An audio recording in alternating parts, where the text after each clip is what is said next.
Welcome here to Wake Up Call with Dan Tortora. Proud to be here with you every Monday through Friday from 9 a.m. to 11 a.m. Eastern Time. Appreciate your patience.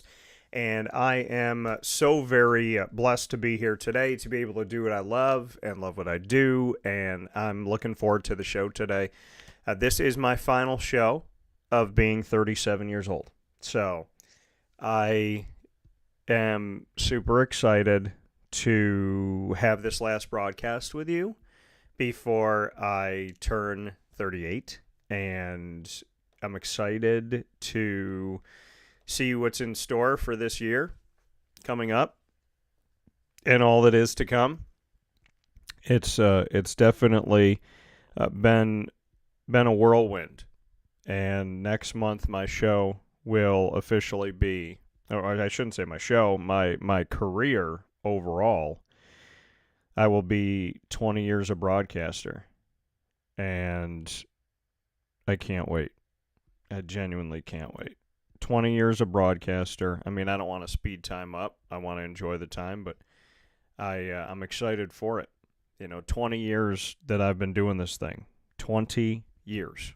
More time being a broadcaster, more time living my dreams than not being a broadcaster.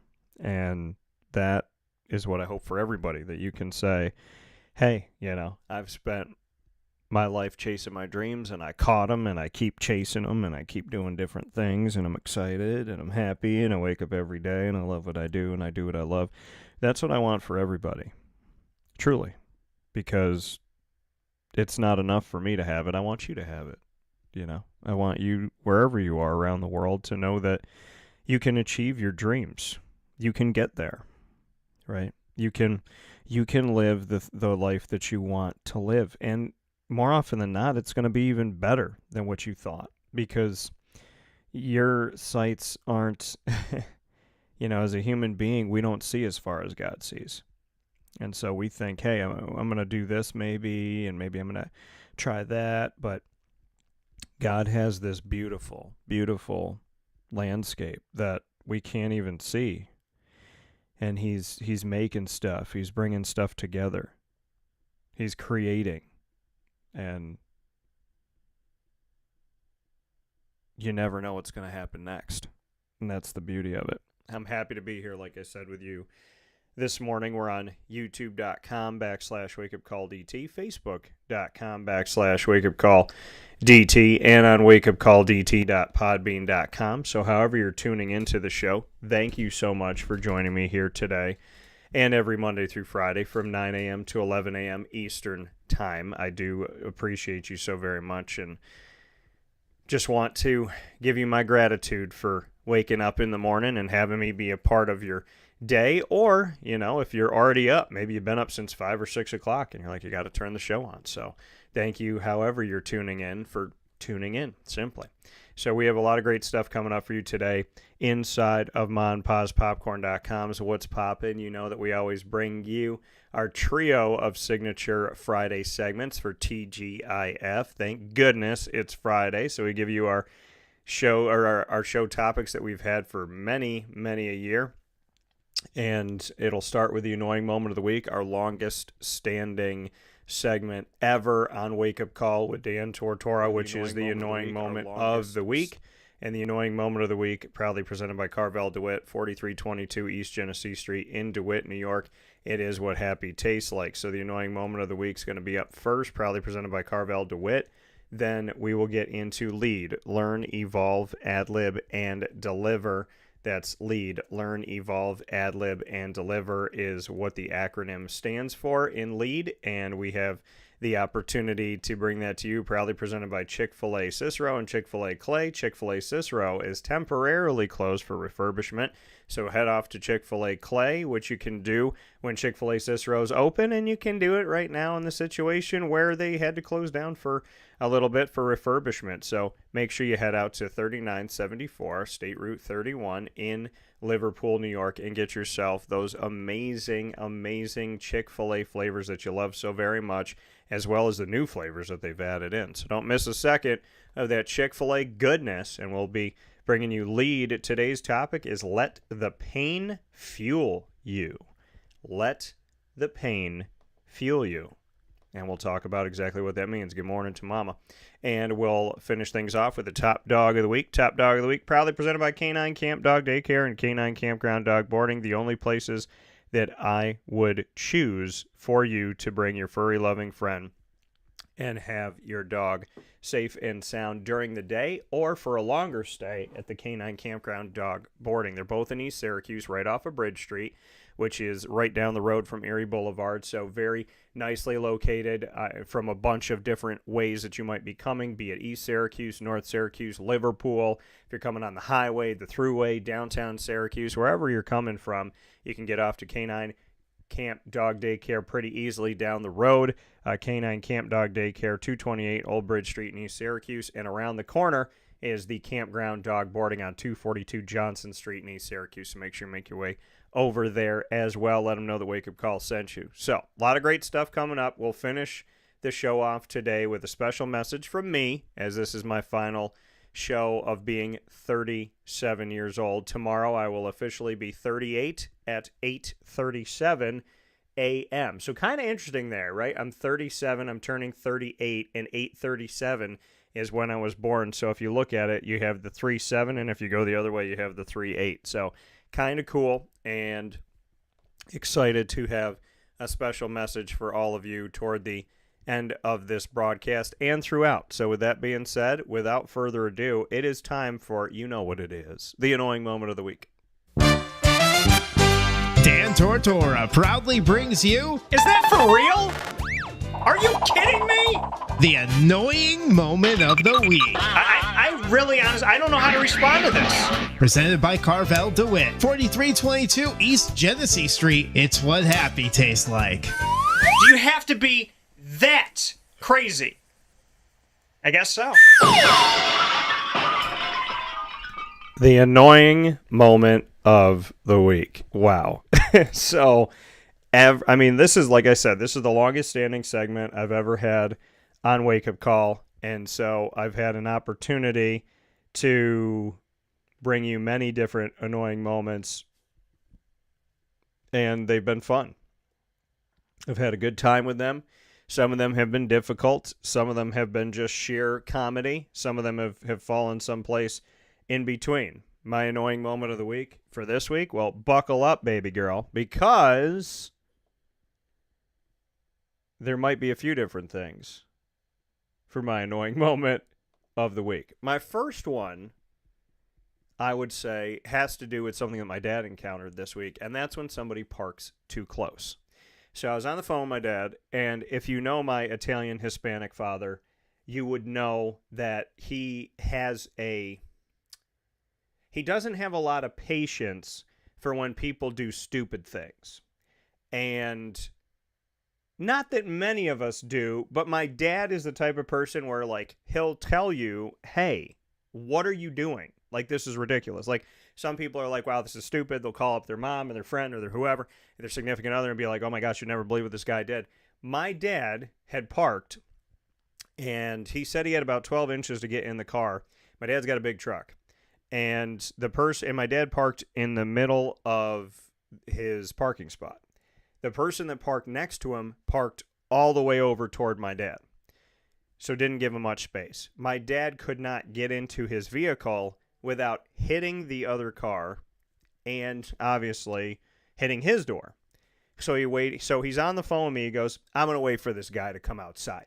I'm going to wait for him to come outside. I'm like, Dad, please don't do something crazy. Because, like, my dad has these moments where it kind of feels like it's an Al Pacino or Robert De Niro movie where my dad's like, no, I'll take care of it. It's fine. It's fine. So my dad's standing outside. I'm on the phone with him, and I have no idea where he is. I just know that I'm not getting off the phone because I want to make sure that he's okay and that he makes good decisions. And the guy comes up, and I hear my dad go, hey, could you have given me a little bit of more space? And the guy goes, I don't know. I'm sorry. I didn't. I'll move it. I'm sorry. So my dad sat there and waited for the guy to move his car so that my dad could get in the vehicle. And then I was like, Dad, are you in the car? Are you safely in the car? Are the doors locked? Did the guy leave? You know, not that we should ever be afraid of anybody. I just don't know if people are crazy, because I've dated enough of them, so I don't know if people, I don't know if the guy comes outside and my dad says something to him and the guy like loses his mind, right? I don't know if this guy's on drugs. I don't know if he's, just got in a fight with his wife or something like that. Like, you don't know the situation of how this guy pulled in and what his mentality is right now. So I was happy to know that my dad got in safe and sound. But part of my annoying moment of the week is that, right? The people that park next to you that have no common courtesy for you or for anybody for that matter, and parking next to somebody. Okay, so I'm going to put it to you like this. So my aunt and my uncle, who are like other parents to me, Papa Joe and Mary, they're like a second set of parents, and that's why I'm meatball number 2 and my big brother Joey's meatball number 1. So I'm down there visiting them a few weeks ago, and they have a Stingray, awesome sports car, right? So I get in the Stingray, this blue Stingray, looks like water, beautiful car, and they said, hey, when you park it, if you stop anywhere, just park away from everybody. And I was like, yeah, I already know that. Like, I wasn't going to park by people, but, thank you for reminding me, because that's, it's a good idea. So I pull into Barnes & Noble, right? Barnes & Noble. I'm down in Florida. I'm in Barnes & Noble. I go to pull in, and there's a parking lot in front of Barnes & Noble. And then there's a parking lot. There's an ancillary part. There's an extra area where nobody's parked. There's like a trailer really far away, giant open parking space. No one's parking here because A, it's longer to walk. B, it's, I don't want to say it was warm outside. It was a pretty good, it was nice weather. But I'm thinking in my head, like, if I park over here, nobody's parked over here. So I didn't even know the parking lot was there. So I parked there by a tree, and it was cement where the tree was, spot, and then me. I come outside, there's a van parked in between the tree and the Stingray. And my aunt's like, people do that because they're jealous. Like, they do that because they want to annoy you that you have that car, and they don't. And I was like, who does this, Who parks like this? Who goes, hey, there's 72 spots open. Number one, in the normal Barnes & Noble parking lot, there's probably maybe 5 spots, 7 spots open, right? An easier walk for you. No, I'm going to come in here. I'm going to go to the other side. I'm going to walk farther so I could park next to the Stingray just to annoy this person and give them enough room to get back in the car. Jerks. That's what they are. So I can understand my dad's viewpoint. Right? I can understand that. Another annoying moment of the week, and I'm going to go see a movie on my birthday. Please don't do this. Please don't do this. Please don't talk in the movie, okay? I understand that the society we live in now, that, people feel like they could do whatever they want and just be free. Well, don't speak during the movie, okay? This is not part of, like, some movement. This is not some part of, like, freeing experience. It's called common courtesy. When you're in a movie, shut up. Just shut up, okay? Don't just shut up. Just shut it. Shut it down. Don't be saying things. Like, I'm a very calm individual, and I've been in movies where people are like talking, and I'm like, okay, they'll quiet down. The previews are on to whatever. Because now, people used to be quiet in the previews. Now, when the previews are on, people are having full-blown loud conversations. Hey, Jill. Hey, we're right over here. No, over here. No, over here. It's in the dark. Over here. Jill, we're over here. Jill. Jill. Jill. Jill. Jill. Jill. We're over here. Jill, we're over here. And then Jill gets over there. Hi, Jill. Hi, how was your day? No, tell me how your day was. How's Bill? How's Bill and Jill? Jill, Bill. Bill, Bill. Chili, Bill, Bill, Bill, Jill. And I'm like, oh, my Lord. Oh, my Lord. Thank goodness I don't want to watch these previews, madam. Thank goodness. Thank the good Lord that I came here to only see the feature presentation. Stop talking in the movies. Just don't do it. Don't do it. It's not kind, okay? There's baseline common sense courtesy, and if you're a parent and you haven't taught your children this, shame on y'all. Shamey shame shames, okay? Teach your kids to shut it in church, right? You're supposed to be in church. You're not supposed to be just yelling things out. in church, and you're not supposed, well, I mean, it depends on what church you go to. If you're at a church where you can yell out amen, that's different. But you're supposed to be respectful in church, and not that church and movies are the same thing. They're not. I'm just making an example of quiet spaces, right? Church, you're supposed to, you're not supposed to be screaming things out and all kinds of stuff. And at the same time, when you're at a movie, you're not supposed to be doing that either, okay? Have common courtesy. Shut it down. Just shut it down. Because if I was talking, here's the thing about the people that talk during the movies. If I were to talk, they would be totally hypocritical. Hypocrisy is one of the biggest viruses in America. I think it was bigger than COVID. It wasn't taking lives, but it was sure as heck affecting. Hypocrisy is everywhere. Do as I say, not as I do. Not as I do. And don't say that I'm insensitive because I compared hypocrisy to COVID. I'm saying that there's like a disease of the mouth, hypocrisy, that's been happening a lot longer than these other things out there. And there's also hypocrisy with COVID, right? There's people like, you have to wear a mask and you can't go to church. You can't go to church with 13 people, but you can go and picket with 10,000 people and not wear a mask because you won't get COVID. And you're like, what are you talking about? I thought it was about wearing a mask and not being close to people. No. If you're doing this, you can be close to people. If you're doing that, you can't. If you're going to go visit your mom, you can't hug her, but you can go to Home Depot and you can buy yourself wood. How does that make sense? It doesn't make sense because it's hypocrisy. Hypocrisy has been around for a very long time. And it's amazing when people are hypocritical and they deny it. That's the more ridiculous part of it, is they do it and they're like, "No, I didn't. I wasn't hypocritical. Absolutely not. I didn't do nothing. Yeah, you did. Hypocrisy, right? Don't be hypocritical. If I was in a movie theater and I was talking, that person that's Billy Jill, that person would have lost their mind. They would have been like, hey. Because now I can't hear my friend because you're talking. Well, none of us should be talking.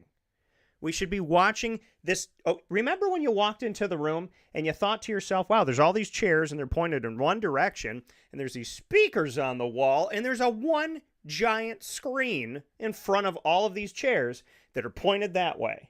What do you think we're supposed to do in here? Are we supposed to talk? I don't think so.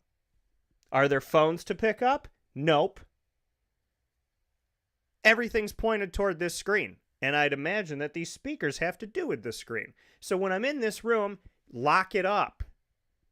People these days they've been programmed in America to just be free and say whatever they want to say. And that's not okay. It's not okay to just obstruct other people's time. That's not okay. It's not. Okay? You're free to dress how you want to dress and, be who you want to be, right? Absolutely. My mom told me, honey, you be who you want to be. And I love that. And I am who I am. I got my own style. I have my own ways. I don't have the goatee because somebody wanted me to get one. I have it because I wanted it. I wear the clothes I wear, like this Rescue Rangers t-shirt. Shout out to the Rescue Rangers. I was singing the song this morning, not afraid to say that. And because I like the Rescue Rangers. And I'm a big Dale fan. Hawaiian shirt and all. Red nose. My dude. So I like Chip too. But Dale's my dude. So you're free to be who you want to be. But stop going in to areas where you're supposed to be respectful and kind and making it about you. This world is so much about you. It's about you. It's about me. It's about you. It's about me. Just come into the room and be nice. Come into the room and be quiet.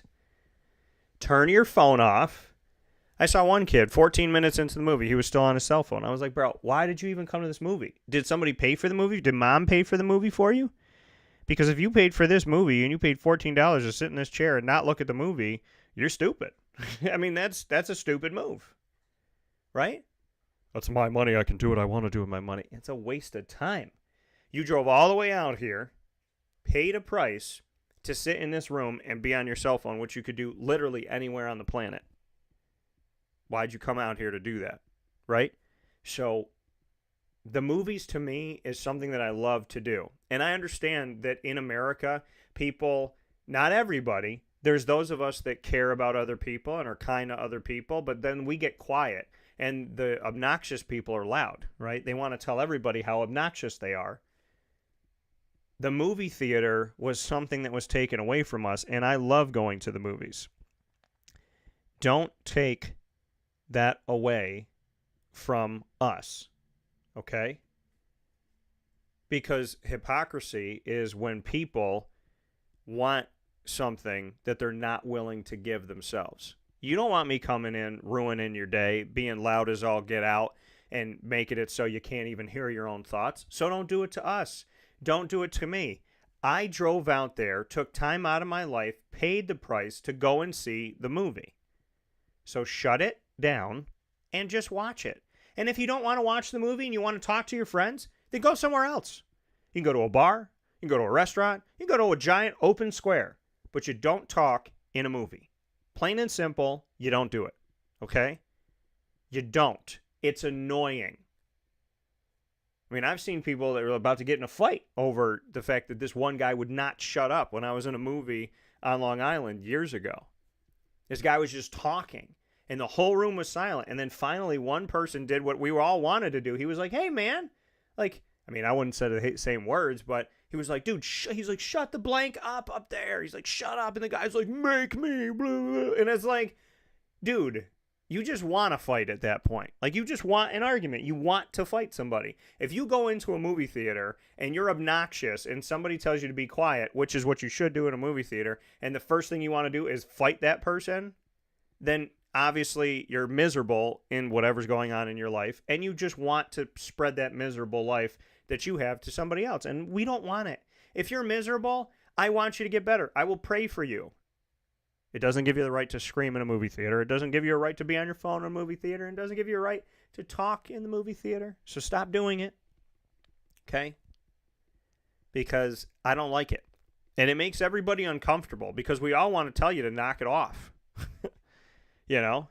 But we don't know if you're a psychopath. And that's the thing now. I mean, people just need to be more courteous. My goodness. Just be kinder. Why is it so hard to be kind? It's not. You know? Who told you, who programmed you to believe that you are the only important person on the planet? You know, I went to New York Comic Con. There's over 160,000 people there. Yet I say this every year. Some of the nicest people are in the comic book and entertainment universe. Some of the nicest people. Because there's 160,000+ people there, and somebody will bump into you. And more often than not, if somebody bumps into you at New York Comic Con with all of those people there, they'll go, oh, I'm sorry. Even if like you bump into them or you bump into each other at the same time, they'll go, I'm sorry, apologize, sorry, my bad. I had multiple people say that to me. Multiple people. If somebody like cut in front of me, like when they were walking, or somebody bumped into my arm or my backpack, a bunch of people said to me, I'm sorry, excuse me, pardon me, excuse me. So kind. It takes nothing to do it. There's that many people in a closed environment, and they were nice. So when there's 20 people in a movie theater, stop talking, be kind, and let's move on, right? I mean, there are times where I had to talk to my grandmother. She's 99 years old, and I was trying to feed her chicken stuff, make sure she had what she needed. You know, I had got some chicken fingers and fries for her. But I'm talking about, you know what I'm talking about. I'm talking about the people that, like, they don't need to be talking. They don't need to be saying anything. Just relax. I don't need a commentary in the movie. If I wanted a commentary in the movie, I would buy the DVD and I'd turn on the commentary from the directors at the end. I don't need it from you. I want to watch the movie. And I want to relax. And I want to have a good time. So I hope that people can do that. And I hope that people can be kind. And I just had something pop up that said you cannot change someone who does not see an issue with their actions. And it's exactly what I'm talking about right now. Some people have been conditioned to believe they're the only person in the room. They're the only person that matters in the room, and they can do whatever they want. And today's media, which is despicable to me, I'm media by definition, by my badge, but I do not act like the overwhelming majority of them. There's some really great people in the media, and they know who they are, and I respect them dearly. There's a lot of other media people that are pushing this like it's all about you. It's you season. It's all about. Stop telling people that it's just about them. Yes, there is quality self-care and self-worth, right? That's incredibly important. But self-worth does not mean selfishness. Focusing on yourself doesn't mean disrespecting the rest of the world. One does not mean the other, right? I have a sign in my house that says, be kind. Don't just be kind to others, be kind to yourself. So, yeah, be nice to other people, but be good to you too, right? It goes both ways. You got to be nice to yourself, be nice to other people.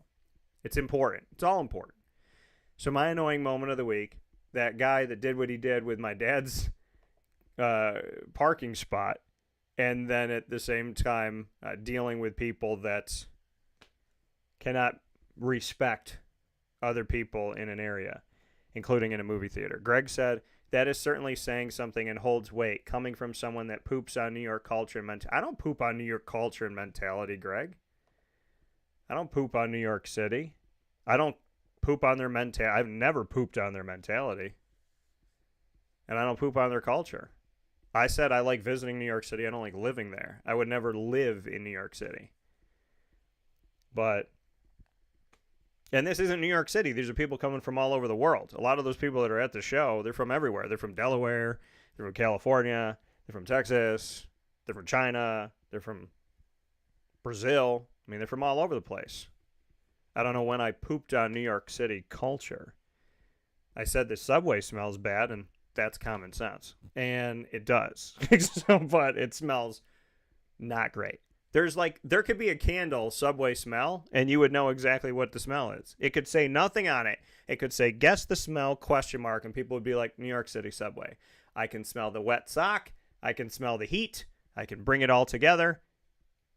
And that's definitely New York City subway. I don't poop on New York City culture and mentality. I have family in New York City, but I love the food. I love the food. The fact that you can walk anywhere in New York City. And I found a Colombian restaurant in, where was I? Queens? I found a Colombian restaurant in Queens. Totally by mistake. They had nachos there like I'd never had before. They put the cheese on the bottom, put the nachos on the top, stacked it with stuff. You take the chips off the tower as you go. You scoop underneath, grab the beans and the cheese, and come back up. Awesome. Fantastic. It's good stuff. I don't like the craziness of New York City. I don't like the congestion of New York City. I don't like the fact that you feel like you can't breathe in New York City. It's a very stressful environment. And I don't know why somebody would knowingly put themselves in that stressful environment every single day, because it's suffocating at times. But New York Comic-Con, when you get all these people together and you have the opportunity to share this time and share common likes and, in this world of comic books and movies and whatnot, it's a ton of fun. And, the people that are there, I mean, the fact that you can go anywhere in society now, and it's really sad what I'm about to say, but the fact that you can go anywhere in society now and somebody bumps into you and they say, excuse me, they don't do that on New York City streets necessarily.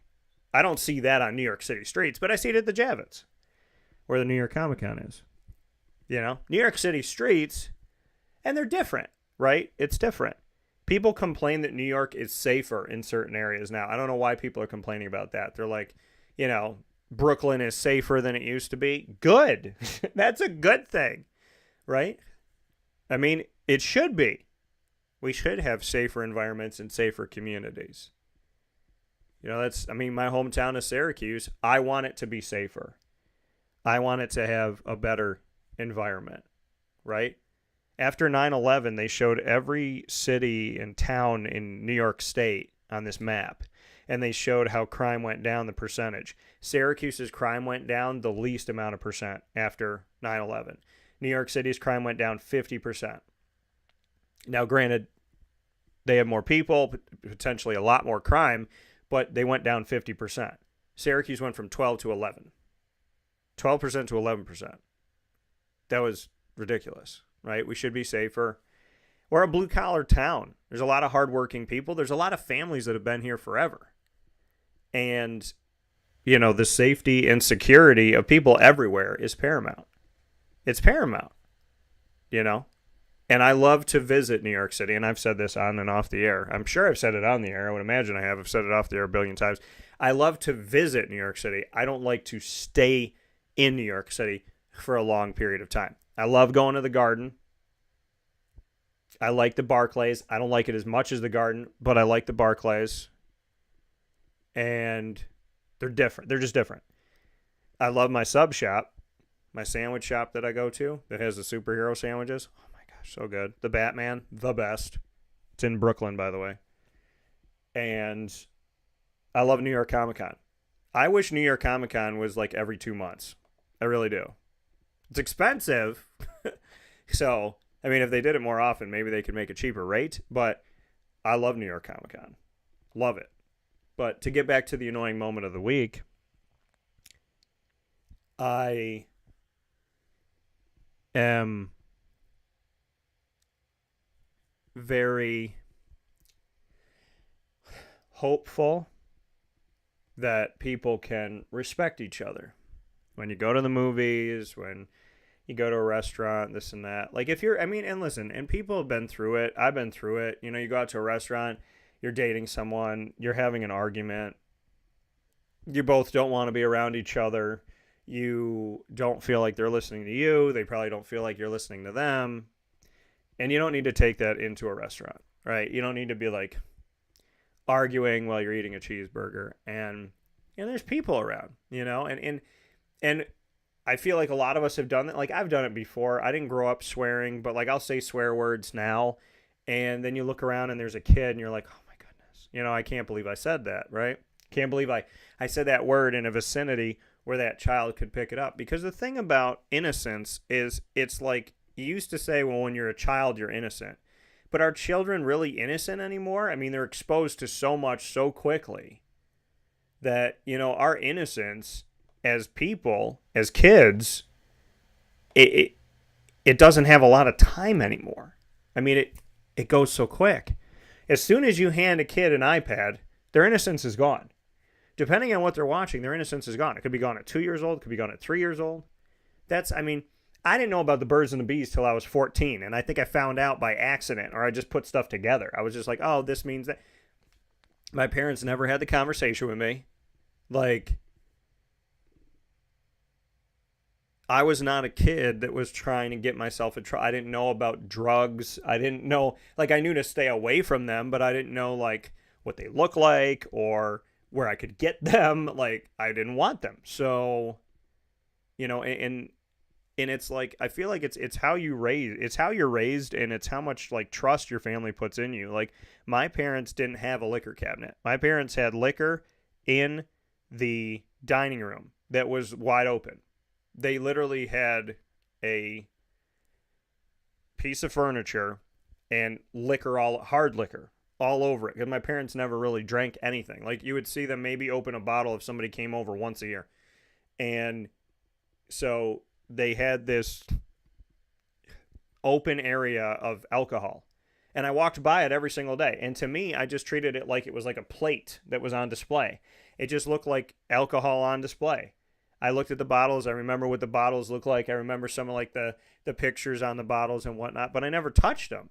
I never wanted to. I never wanted to drink them. I think maybe one of my friends one time was like, we should drink this or something. And I didn't, but I look back at stuff and it's like, if you teach children respect, if you teach them to care about, the fact of when they're in public that, they should be courteous to other people, right? And if you put trust in them, look at that. The alcohol is right in front of me. I never touched it.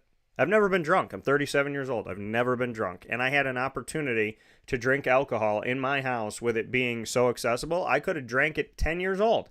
I could have grabbed one of those bottles, went upstairs in the middle of the night, drank it. God only knows what would have happened. And I didn't. My parents trusted me, and I appreciated that trust. And I didn't push that trust more often than not. I had my moments. I'm not perfect. But I didn't like putting my parents in positions where they have to be afraid. Is Dan okay? Will he be okay? So, my annoying moment of the week to you, just be courteous, be kind, be nice to other people. When you park, right? Don't just think about it's my spot and I got to get here for me. By the way, another annoying moment of the week, they have renovated the garage multiple times at the Syracuse Hancock International Airport. Okay? They're currently still working on it, and they haven't figured out how to make any of the spots bigger. All of this renovation and money spent on a giant sign that says SYR, but they can't figure out. There's two things. Now, when they said that they were going to do construction on our airport, there's two things that they didn't do that were like the most crucial things to do, on the top of the list of the most crucial things to do.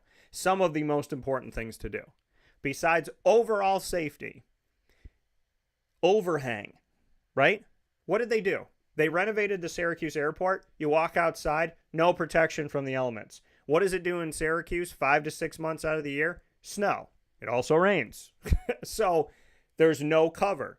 Stand outside, and they made it like it was in Tampa.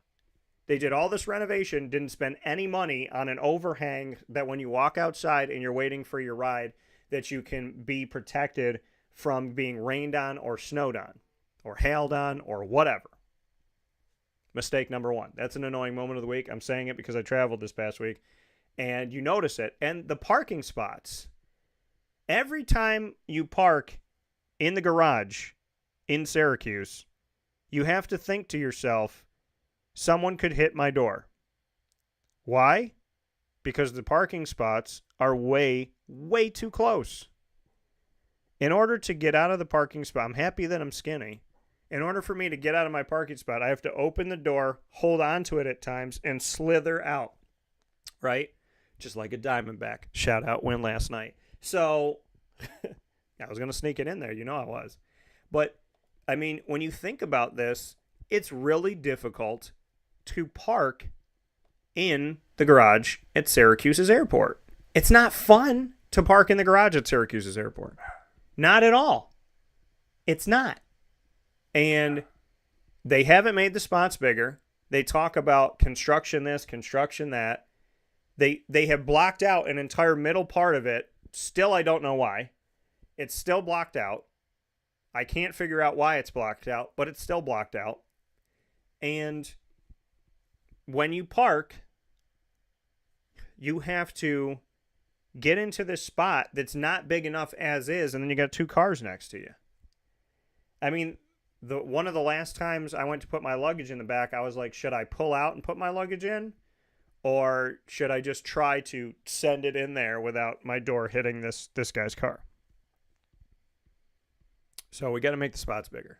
Two things at the airport. Give us more parking, make the parking bigger, and put an overhang to protect from the elements. Common sense things weren't done. But spent a lot of money on putting a giant SYR sign with like copper or whatever the heck that is behind it, just to remind us all where we are. Thank you. But, you know, maybe that's something you do after the fact. Maybe you put the SYR up and waste a lot of money on that after you put an overhang and you make the parking spots bigger. Just a suggestion, because, you know, there's not a ton of parking in the parking garage, and they've taken out spots because of the renovation. So there's less parking in the parking garage. And when you find a spot in the parking garage, you have to ask yourself, can I really get my car in here? And if I can get my car in here, is somebody going to hit me? And above all of that, can I get out of the car? Yeah, I can park in here, but can I get out? Which brings me back to New York City and tiny parking spots. Tiny little parking spots. Also, I got to throw another annoying moment of the week at you. Don't travel with someone who is selfish. Just don't do it. Don't travel with someone who's selfish. I know that we have before. I know you might be married to this person. You might be friends with this person. You might be related to this person. Stop traveling with selfish people. It makes your trip stressful for no reason, right? When somebody wants everything done their way, and then they'll make a ton of mistakes, and you have to pay for them. Because they're selfish and they have to do it their way, you end up having to pay the piper for it, right? Even if you speak up sometimes. You know, I've done it. I've spoken up and been like, I don't want to do that. And they're like, no, we're doing that, right? And this is where you have to say to yourself, is it worth it? Is it worth going through this? I've been to New York City multiple times with selfish people. And it's not fun. Because you have a finite, normally when you go to New York City, right, and you don't live there, you have a finite amount of time, and you want to do as much as you can. And you got to be on the same page. It's the same thing if you go to Disney. It's the same thing with any of this stuff, that you have to be on the same page. You don't have to agree on everything, but you have to be on the same page, like willing to work together, you know, about what time to get up, right? If you go to Disney and you get up at noon, don't even go. Don't even go. Because the lines are going to be long, unless you go at certain times. But the lines are going to be long. You're going to be parking far in the back. You're going to have that trek of walking there. If you got kids, forget about it. But even if it's just you got to park in the back. You have to wait a long time, right? It's already lunchtime. And if you come at noon and you go to Animal Kingdom, it closes at 7 o'clock. And then in peak season, it closes at like 8 o'clock. And there were times where it closed at 10, but it's usually 7 or 8 p.m., right? So you have to think about, where am I going? What am I doing? What am I trying to accomplish? Don't travel with selfish people, because it's an annoyance beyond many annoyances. And when you travel with a selfish person, they don't care if you're stranded. They don't care if it costs you more money. They might care. Well, they might care if it costs you more money. They might care if it bothers you a little bit. But ultimately, they're worried about themselves. They're worried about what they need to get done, what they need to accomplish. That's what they're worried about. They're worried about them. They're not worried about you. And when you're put in a position where you have to get an Uber, let me throw this out there to you folks. When you're put in a position where you have to get an Uber, I didn't know this. So when I stayed at Comic-Con this past week, we stayed in New Jersey.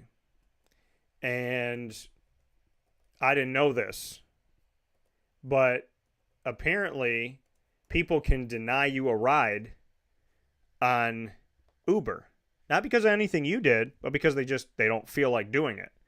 So I was stranded, didn't have a car. The situation of what we were supposed to be doing, I was not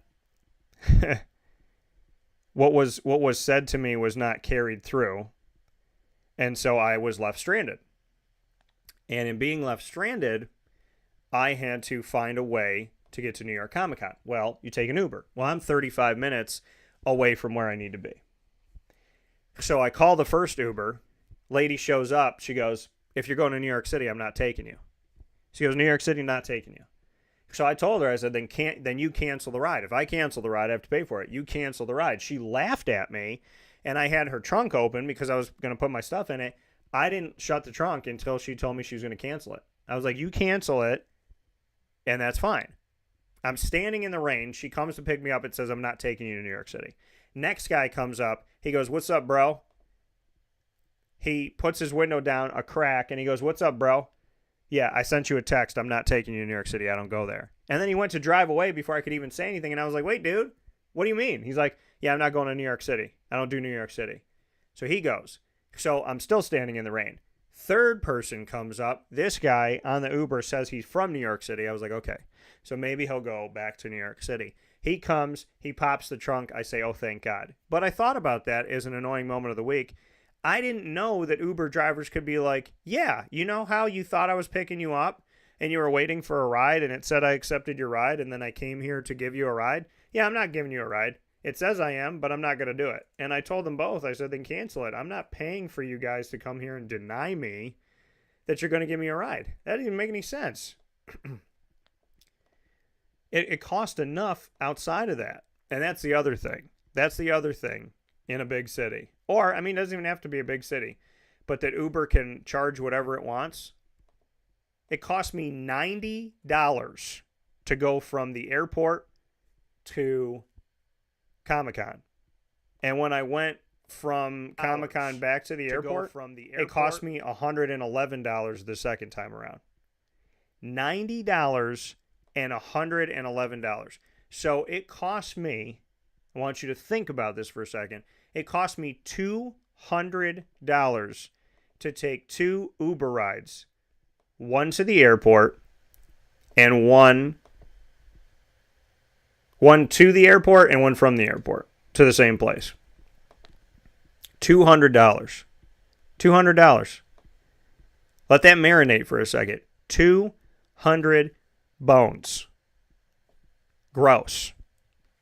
But the only thing that can make that worse is when I needed to go to the car and it was parked far away. So I was like, well, I could call a taxi. I just had these Ubers charge me an ungodly amount of money, so I don't want to call Uber right now. So I went to one of the bikes. There was all these, bike carriage thing. And I was like, these bike carriages got to be cheaper. But it's New York City. They could screw me over because they don't have their prices on there. And that is something about New York City, right? You can go to a hot dog stand and it's $3. You can go to a hot dog stand that looks exactly the same and it's $13 for the hot dog. Why? Because they said so. And they could do that. And it's insane. It's insane. I just hand the hot dog back to them and go, no, thank you. So, but these bikes are there in front of Comic-Con. So I jump in the bike. I was like, all right, I got to go up the road, but I got all this luggage and I don't want to carry it. My back's, I've been carrying this heaviness on my back and whatever. So we go up the road. The guy stopped. He goes, we charge per minute. It was 9 minutes. He charged me $9 per minute for 9 minutes. $81 to take a stupid bicycle with a carriage on it up the road. And he took his leisurely time pedaling to literally go down, to make like an L, to go down and go up. $81. So all in all, 3 Uber trips plus that bike, $300 for 4 modes of transportation in New York City. $300. $300. Okay? Apparently these people are paying a lot more for eggs and they had to up their prices.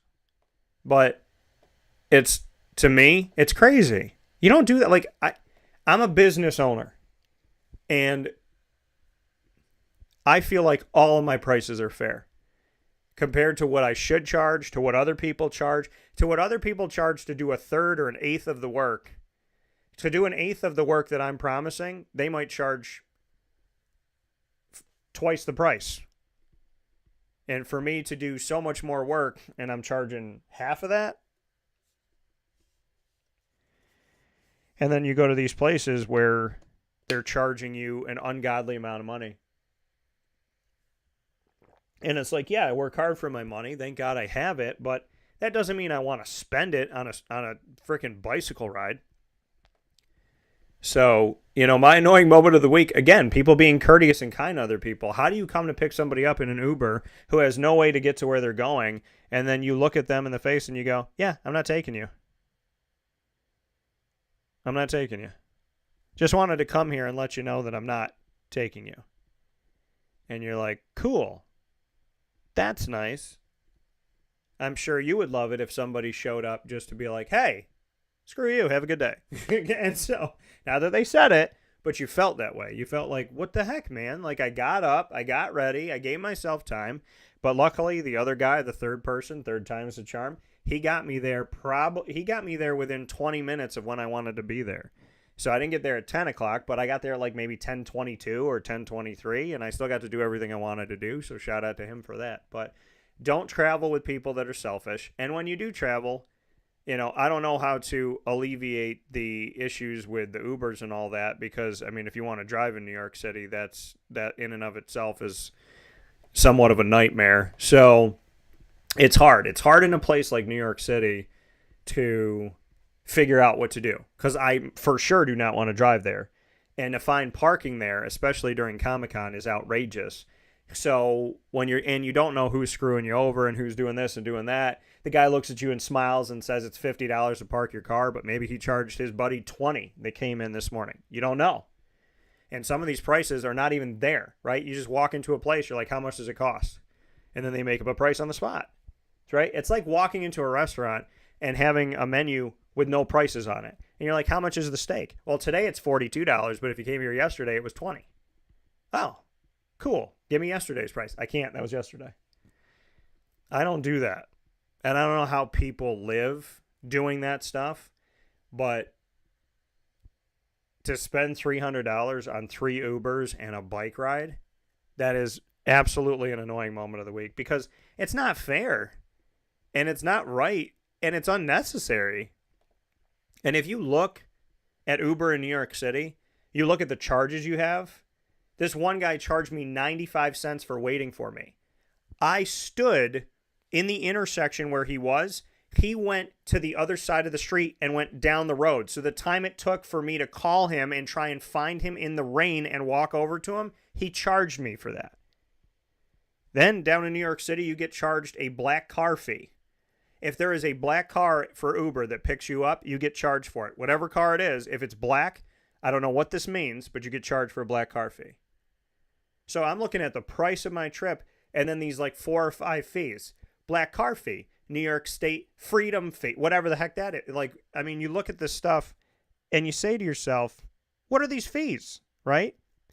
I mean, just call them what they are. Screw you fee. Just because we can fee. Because we feel like it fee. We don't care about you fee. I mean, you know what I mean?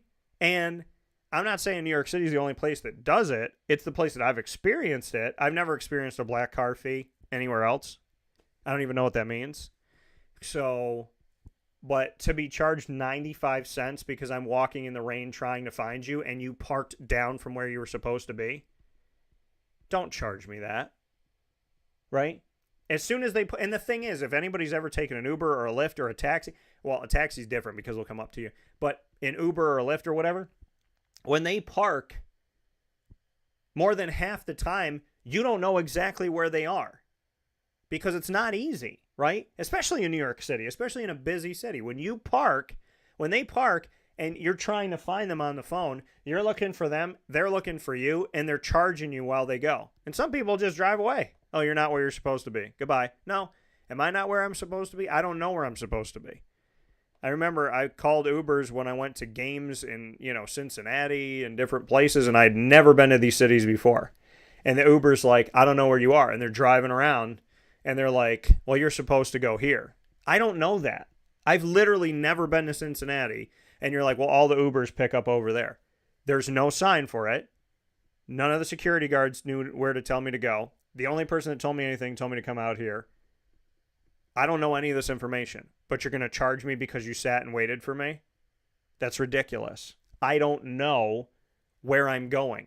I'm walking with my equipment in a city that I've never been to before, and I'm just going to a road so that I can call and try to pinpoint it. It's not an easy thing to do. People act like this is the easiest thing in the world to do, to have somebody pick you up in a car. It's not. But we get put in these situations sometimes when we're at events or we're at places where things aren't as easily accessible. Some places they are. I remember when I was down was I in Atlanta? Was I in Atlanta? I think it was Atlanta. Yeah, it was Atlanta. And you like that conversation I just had with myself. So I was in Atlanta and I had to get to my flight. I had 2 hours to get to the airport.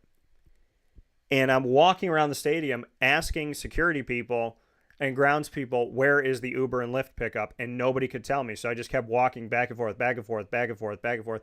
One Uber came, didn't know where I was. I think they left. Another one came and eventually found me. I almost missed my flight because nobody working at Mercedes-Benz Stadium knew where the Uber and Lyft drop-off and pickup spots were. Nobody that I talked to knew where they were, and I almost missed my flight because of it. If we're going to have these things, then let's have some type of identifier, right? And if, God forbid, we, the paying customer, can't find you right away because it's not as clear, especially in a city like New York City where you can't,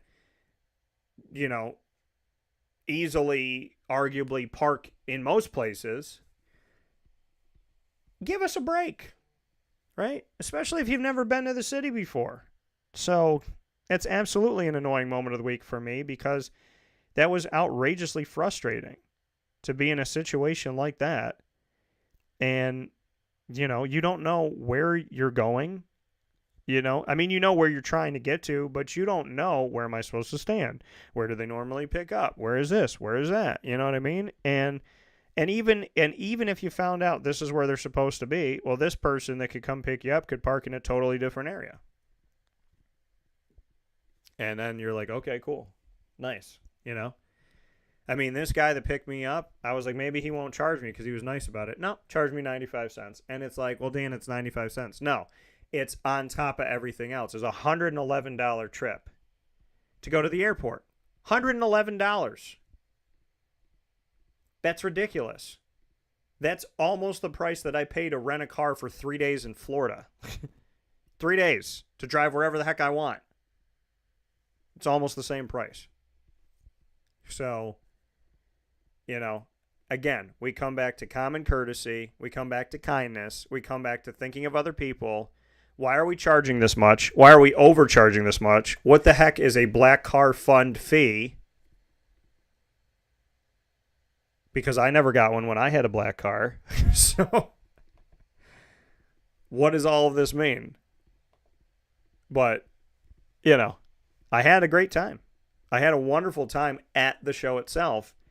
It's just that thought. And you think about it and you try to alleviate it because you're like, all right, I've been to the city numerous times. I've been to the show numerous times. Let me think about this. Let me think about that. But, when you got to get from one place to another and you're there with people that don't make life easy and don't want to help, you're in these situations that they would never want to be in. Again, hypocrisy. Talking in a movie theater, leaving somebody stranded. Nobody would want to be in the position that they put other people in, yet they put you in it and they shrug their shoulders because it's not them. But if it was them, they would be pissed. Right? They would be pissed. I live by this rule, treat others as I would want to be treated.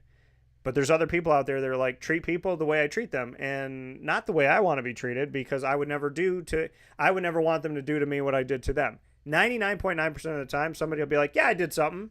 Would you want it done to you? No. Well, then why'd you do it? Well, because it wasn't me. Stupid. It's wrong. So I got a lot of annoying moments this week. I had a lot to get off my chest.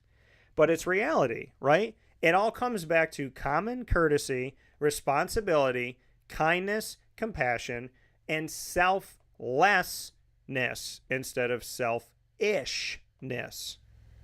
To just think about other people. They know in New York City when they're Uber driving and they're Lyft driving and they're cab driving, they know that 99% of those people have no idea where the heck they're going. And they take advantage of it. And that's wrong. It would be wrong to do it in any city. Right?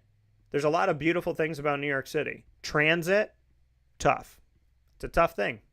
Parking, yuck. And I make up my price today because I feel like it, and you look like somebody that would accept this price. I mean, you could walk up to a place and be like, hey, I parked here yesterday, it was $50, and they're like, yeah, it's 82 now. You're like, why is it 82 now? They're like, well, I got more people. If you don't want to park here, you got to move. And you're like, wait a minute. How'd it get to $80? Next. And you're like, wait a minute. Or they'll tell you to back up. There's nowhere to back up. So that's why I don't drive in New York City. Because I'll leave my car somewhere. I've said many times, if I ever drove in New York City, I would leave my car in the middle of the street. And then I was talking to my mom about it a couple days ago, and she told me that she actually did leave a car in the middle of New York City. She actually did leave her car. So, like mother, like son, I guess. We'll take a step aside for a fast break. When we come back, we'll jump into lead. Learn, evolve, ad-lib, and deliver here on Wake Up Call with Dan Tortora, focusing on the topic, let the pain be your fuel. Let the pain fuel you. We'll talk about that right after this. This has been the Annoying Moment of the Week, proudly presented by Carvel DeWitt. What I do know is, no matter who is selfish, unkind, disrespectful of you, no matter how crazy the parking is or what's going on, when you go to Carvel DeWitt, You're treated with a hello, kindness. The product is fantastic as always. Best ice cream ever. And you can get the DT Dolphin, my spin on a Sunday, with a connection to the Lemoyne Dolphins. Get it today. The DT Dolphin, located for you on site, on location at Carvel DeWitt, 4322 East Genesee Street in DeWitt, New York. It is what happy tastes like, and it is mint chocolate chip, green for the Dolphins, topped off with hot fudge, whipped cream, cherry, green and gold sprinkles, and a chocolate dolphin to jump out of your whipped cream.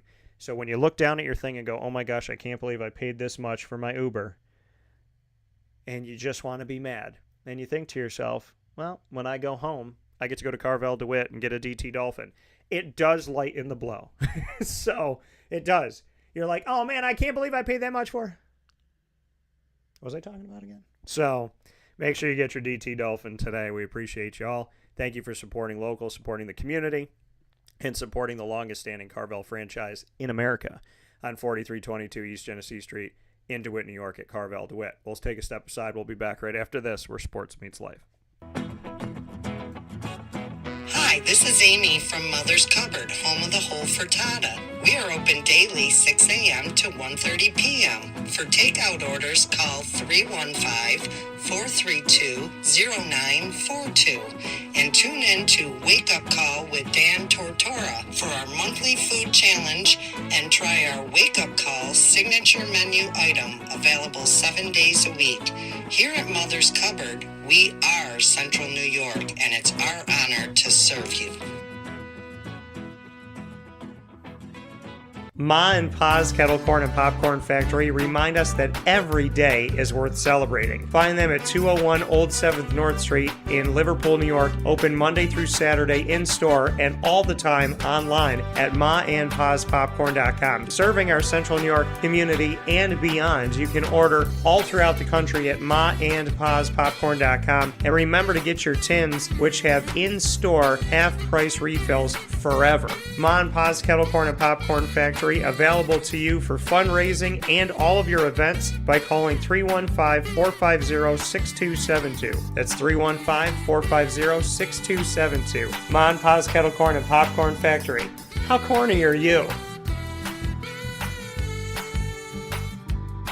This is Jimmer Sikowski, owner-operator of Chick-fil-A Cicero, 7916 Brewerton Rd in Cicero, right in front of the Home Depot. I had a deep feeling that God wanted me to do something bigger with my life and to help people, help others. I kept putting Chick-fil-A in my life, and I realized as I was going through the franchise selection process that positively impacting the lives of others was really core to what we do here at Chick-fil-A. First of all, it starts with the food. The food is brought in fresh daily. We bring in local produce. We prepare to order in the kitchen. We hand bread our chicken. We hand spin our milkshakes. It's great food. It doesn't taste like fast food. I think the second thing is the way people feel when they come in a Chick-fil-A restaurant. It's different. We try to treat people with intentional kindness here, which is very different and deeper than good customer service. And so I think it feels remarkable for most people to come in a Chick-fil-A restaurant. And then lastly, the impact that we try to have in the community is very different. It's a big part of the expectation of every operator of a Chick-fil-A restaurant is that they're actively engaged in their community, they're a leader in the community, and they're making a difference. When they realize that what we're striving to do is to shine a little light in their life, that's a very, very different experience than you will have in any other quick service restaurant. And it's that remarkable experience that I think people will emotionally connect with.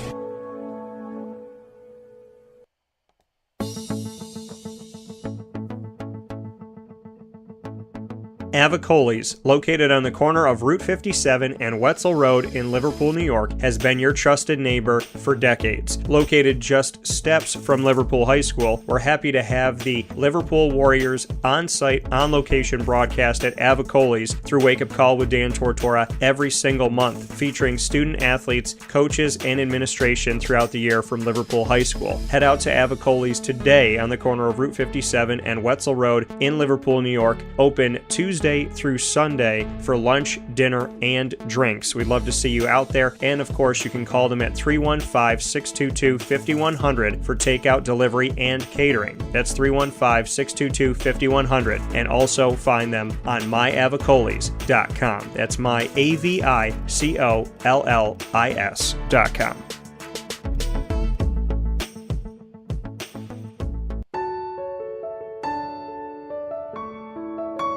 Having peace of mind when you're out of town that your furry-loving friend is safe and sound means taking them to Canine Kampground, because we all know that when it comes to the love of our pets, it goes well beyond the call of duty to make sure they're safe and sound. Right, Lily?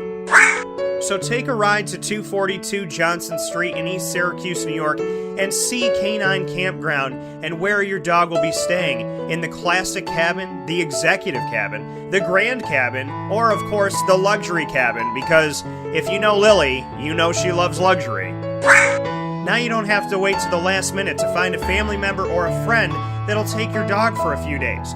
Call Canine Kampground at 315-299-4013. That's 315-299-4013. Their drop-off and pickup times are Monday through Sunday. Check K9Kampground.com for more information. That's the letter K, the number 9, and Kampground spelled with a K.com. K9Kampground.com. When you're going out of town, bring your dog to Canine Kampground.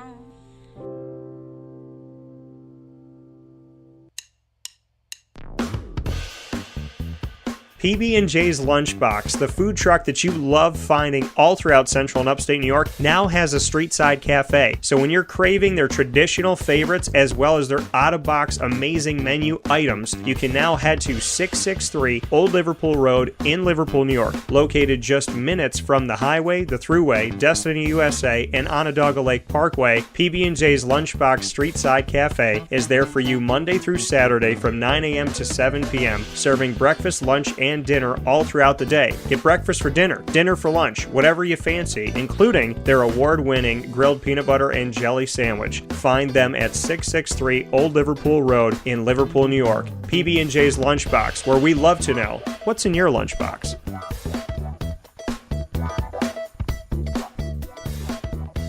This is a special message from 317 at Montgomery restaurant owner Joel Carpenter. Open Tuesday through Saturday for your dining pleasure on 317 Montgomery Street in Syracuse, New York. We wanted to be a part of the resurgence of Syracuse. We saw a lot of money being put into bringing people back downtown and thought that, we'd like to be a part of that. I love putting together a good dish where people see it first, they fall in love with it, and then it tastes just as good as it looks. We want to provide the best food in Syracuse that we possibly can, and we want you to leave here talking to your family, your friends about what you had to eat first and foremost, but also our service, and to walk out feeling like you're part of our family. I work out in the front of the house a lot, and I love walking to every single table, asking them how everything is, and people looking at me and smiling and saying, this is the most amazing short rib I've ever had. This is the most amazing filet I've ever had. And Donna is great. Sarah's amazing. Thank you for coming over and talking to us. And then them just being truly happy for the experience that they've gotten. 317 at Montgomery Restaurant, part of the fabric of downtown Syracuse, located on 317 Montgomery Street in Syracuse, New York. Open Tuesday through Saturday for a unique and memorable dining experience.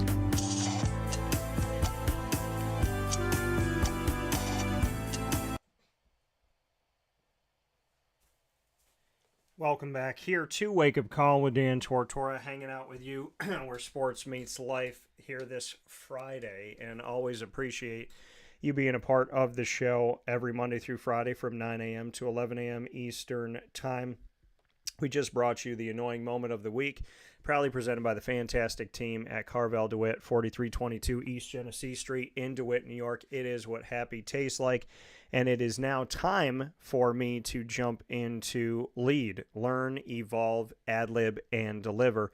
That's lead, learn, evolve, ad-lib, and deliver is the acronym, and proudly presented by Chick-fil-A Cicero and Chick-fil-A Clay. Chick-fil-A Cicero is currently closed for refurbishment, so they will be opening very soon, we hope, and reopening, I should say. And on Chick-fil-A Clay, you can go to them at 3974 Oswego, or pardon me, 3974 State Route 31 in Liverpool, New York. So right off the highway, and very easy to find if you're coming from Fulton, if you're coming from Oswego, coming from North Syracuse or Syracuse, wherever you're coming from, Cicero, Baldwinsville, you can find it extremely easy. Liverpool, it's in your backyard. 3974 State Route 31 in Liverpool, New York, Chick-fil-A Clay. So make sure you make your way over there today. And for this edition of Lead, my topic is, let the pain fuel you. Let it fuel you. Let the pain that you have be your fuel. And you say, wow, that's tough, Dan. And I say, well, what's the other option? What's the alternative? If you don't let the pain be your fuel, then it could be the thing that makes your car run out of gas, right? You have a choice in life. We always have a choice in life. And the choice that you have is to either go out there in life and take what happens and let it fuel you, or you let it run you over. We're all going to go through adversity. We're all going to be tested. We're all going to have tough times. We're all going to have things happen to us that don't make any sense. We're all going to have moments where we want to scream. We're going to think things are unfair. We're going to think that they're wrong. We're going to think that they're unfortunate. We're going to think that we don't deserve it. It's going to happen. I'm not trying to make you feel bad. I'm trying to tell you the truth. It's going to happen. We will have moments of strife. So we have to choose, is the pain going to fuel us, or is it going to bury us? It could be physical pain, could be mental anguish, frustration, feeling trapped in your own mind. Could be emotional pain, could be economic worries, could be the death of someone that you love. It could be the fact that you were pregnant and you lost the baby. It could be a breakup, the end of a marriage, the end of a friendship. And that pain is suffocating. That pain is hard. When a friendship ends and you didn't want it to, you didn't do anything to make it end. If anything, you were trying to do everything you could to keep it going. And it just ends. It's painful. Spend a lot of years with somebody. They know you, you know them. They know your secrets, you know their secrets. You know what makes them tick, they know what makes you tick. It's tough. And you try to figure out, what do I do now? How do I move forward now? It's painful. You're in a marriage. Could be a good marriage. It could be a marriage where somebody was into it and somebody wasn't. But let's say you get divorced, right? Get divorced, get an annulment, both, whatever. And you look at back on the relationship and you're like, man, I didn't want it to end. Or I'm not really bothered that it ended. I'm bothered by how much time I gave it, or I'm bothered by they don't even care. Sometimes you don't want to be with the person that you broke up with, but you want them to care a little bit more. You want them to actually miss you, or, be like, oh man, But see, the problem with our pain is we put it in the hands of other people. We don't put our pain in our own hands. And you say, well, Dan, what do you mean by that? Well, the pain that someone tries to cause you, if you take it and you put it in your hands, your own hands, then you have some control of that pain. You might not have been the person to inflict it, but you have control over what you let it do to you. You know, I've had relationships and friendships, romantic, business, and in each of those sectors of my life, I've been in situations where I've thought to myself, this person lied to me, or this person screwed me over, or this person, didn't keep their word, or this person stole time, or they took money, or whatever it may be, and they didn't even care. They didn't even care. Or if they did care, it doesn't look like they cared because they just walked away. They just walked away. They didn't apologize. They didn't make right on it. They just left. Like they never knew me. Like they'll never see me again. They just walked away. And you think about it, and it hurts. But you got to think about it like this. And this is a tough thing to take in, but I'm going to throw this at you, and I want you to think about it. People who do hurtful things to you, thinking that that person's going to care about what they did, is kind of illogical. Not kind of, it is. If someone is willing to hurt you, and you're sitting there going, well, why don't they feel bad? Well, if they were somebody who felt bad about hurting people, they wouldn't have done it in the first place. Now, sometimes people hurt you by accident. But I'm saying if somebody cheats on you and you're like, why don't they feel bad for cheating? You're asking a cheater to feel bad about it. When to bring yourself to being a cheater in the first place is, if you've already gone to that world, why are you going to feel bad, right? You've already lowered you've already lowered the level of human being that you've chosen to be in this moment. I'm not saying that you're better than someone. I'm not saying that. I'm trying to say this the right way to not say somebody's better than somebody else. But if you cheat on somebody, you're not an upstanding human. You're not being a good human. You're not a kind human. You're not a compassionate human. You're probably being hypocritical because you wouldn't want someone. People that get cheated on never want to. People that cheat on others never want to get cheated on. Isn't that funny? So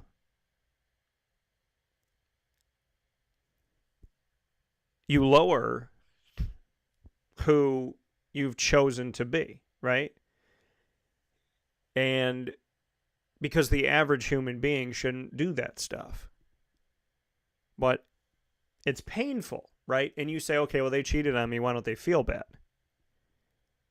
What you're asking someone who cheated on you to feel bad about it. If they felt bad about it, they wouldn't have done it.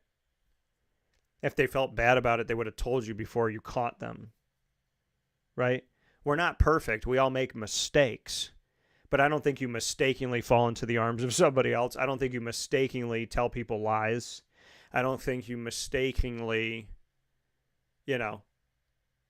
stab somebody unless you're walking with a knife in, a busy city and you bump into someone and you're like, oh, I stabbed you by accident because I was walking around with a knife out. But I would still venture to say, why are you walking with a knife out, right? In close proximity to other people, you kind of want to stab somebody. But all of this pain that comes toward us, what I'm getting at is it normally debilitates us, right?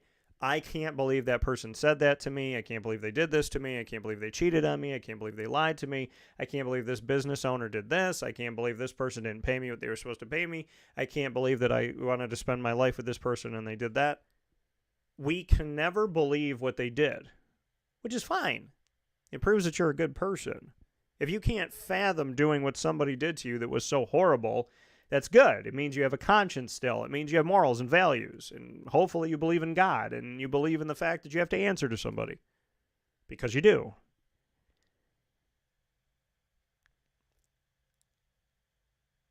But when we're in these moments,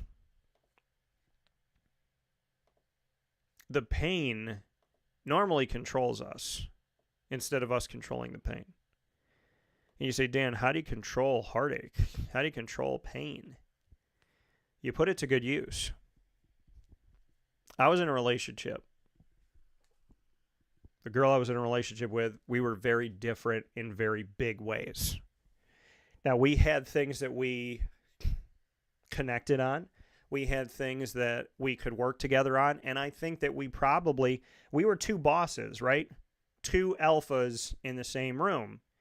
And she was out there killing it in her career. I was working my butt off in my career, still doing that to this day. And I'm sure she is. And so we were both like bringing it, right? We were bringing it in work. We were bringing it in affection. We were very affectionate with each other. We cooked together. We did all this stuff together. But we had things that were drastically different about us. Now, and they were things at our core, things that you can't really have different in a relationship if you want the relationship to last and be successful. And amidst all of this, I wasn't in my best place. The pain that I had felt and suffered over time was not fueling me. It was debilitating me.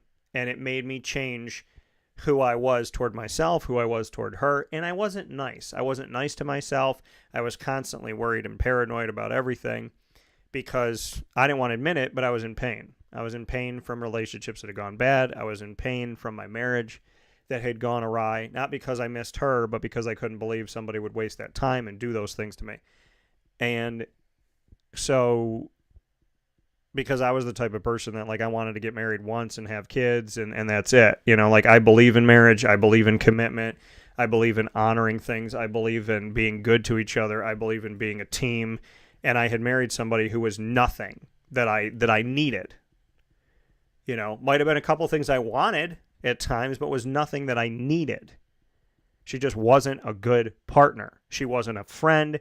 She wasn't a lover. She wasn't affectionate. She wasn't kind. She wasn't compassionate.